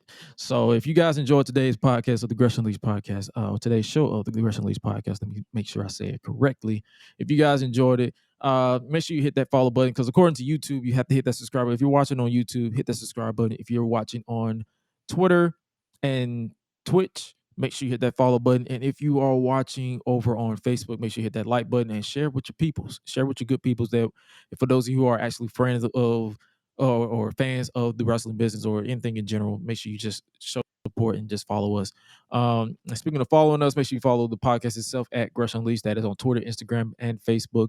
Make sure you check out all past shows and leave ratings or the current show over at www.gressunleashed.com, which is basically a main hub for all audio format of Apple Podcasts, Spotify, iHeart, all the stuff. You can check it out. And also, make sure you guys, if you haven't already, make sure you guys text us if you want to. If you want to text us information or questions or whatever, or unpopular wrestling opinions or whatever, make sure you text us at 770-580-3074. Hopefully that's still active. I got to keep it up to date, make sure that is active. But as of now, that is the number that you can text us. Don't call because I won't answer. Other than that, coming up, I believe it's still to be determined, but I believe on the 25th, I'm probably going to be doing a birthday stream over on twitch.tv/AO is Gresh. That is my main Twitch channel. And I probably will be doing punishments and all that stuff in video games and just chopping it up with you guys. If you guys want to join and you guys want to hang out in the chat, or if you are one of my peoples, you can hop into Discord and we can just video chat and just talk shit about each other to bring in my 28th birthday. Of course, I'll be getting high. I won't be drinking. I do not do alcohol. I will not do alcohol. I will not entertain alcohol. I'm everybody's designated driver. That's how much done I am with alcohol. But if you guys want to chop it up and vibe with me over at AO is Gresh on Twitch, you can do so on the 25th. I believe if it is confirmed, I will probably try to convert it into a charity stream. I got to find a good charity. I want to, and whatever we make, I might try to. I'm gonna attempt to match it. So if we make a substantial amount of money, say if we make $200, I'm giving a small number. I'll match it with $200. That sounds cool. Other than that, you guys stay safe out here. We have literally, it's been a while. 2 weeks I've been gone, and we've even though you've been getting the retro reviews and the interviews. And speaking of the interviews, make sure you guys catch up on previous interviews, especially the one that I had with Phoenix Nitro. It was over 2 hours of us just chopping it up and having a good time talking about wrestling, mental health, the company that he's affiliated with now, Naptown, Nap Pro Wrestling. Make sure you guys check that out. And also this weekend, I believe is DPW Carolinas at the Classics or Classic Carolinas or something like that. It's another DPW event. I might do a watch along on Twitch of that. You guys can join me and watching that as well. I probably don't take my word on it because it'll be on Saturday. So, but yeah, that is going down. But also make sure you guys check out the badass that returned to the podcast. That is Ruthless Lala. She returned to the podcast to chop it up for over an hour. It was a fun time. I literally did not bother taking notes because that's the fam right there. She is a friend and family of the podcast. Make sure you guys check that out and run those numbers up. Download it if you haven't already. Make sure if you're listening on audio format, and make sure you guys support if you haven't already, because it doesn't go unnoticed, and it is highly, highly appreciated. But I believe that is all we have for you today. And with that being said, make sure you follow us on social media at Josh Gresham RG, or as well as follow Suela at Suela the Bandit 3 on Twitter, as well as Rebel Bandit 3, I believe, on Instagram. You can get all of our links at solo.to/Gresh and solo.to/Suela. And make sure you cop the merch. I'm actually rocking the Eat, Sleep, Flex, and Repeat shirt.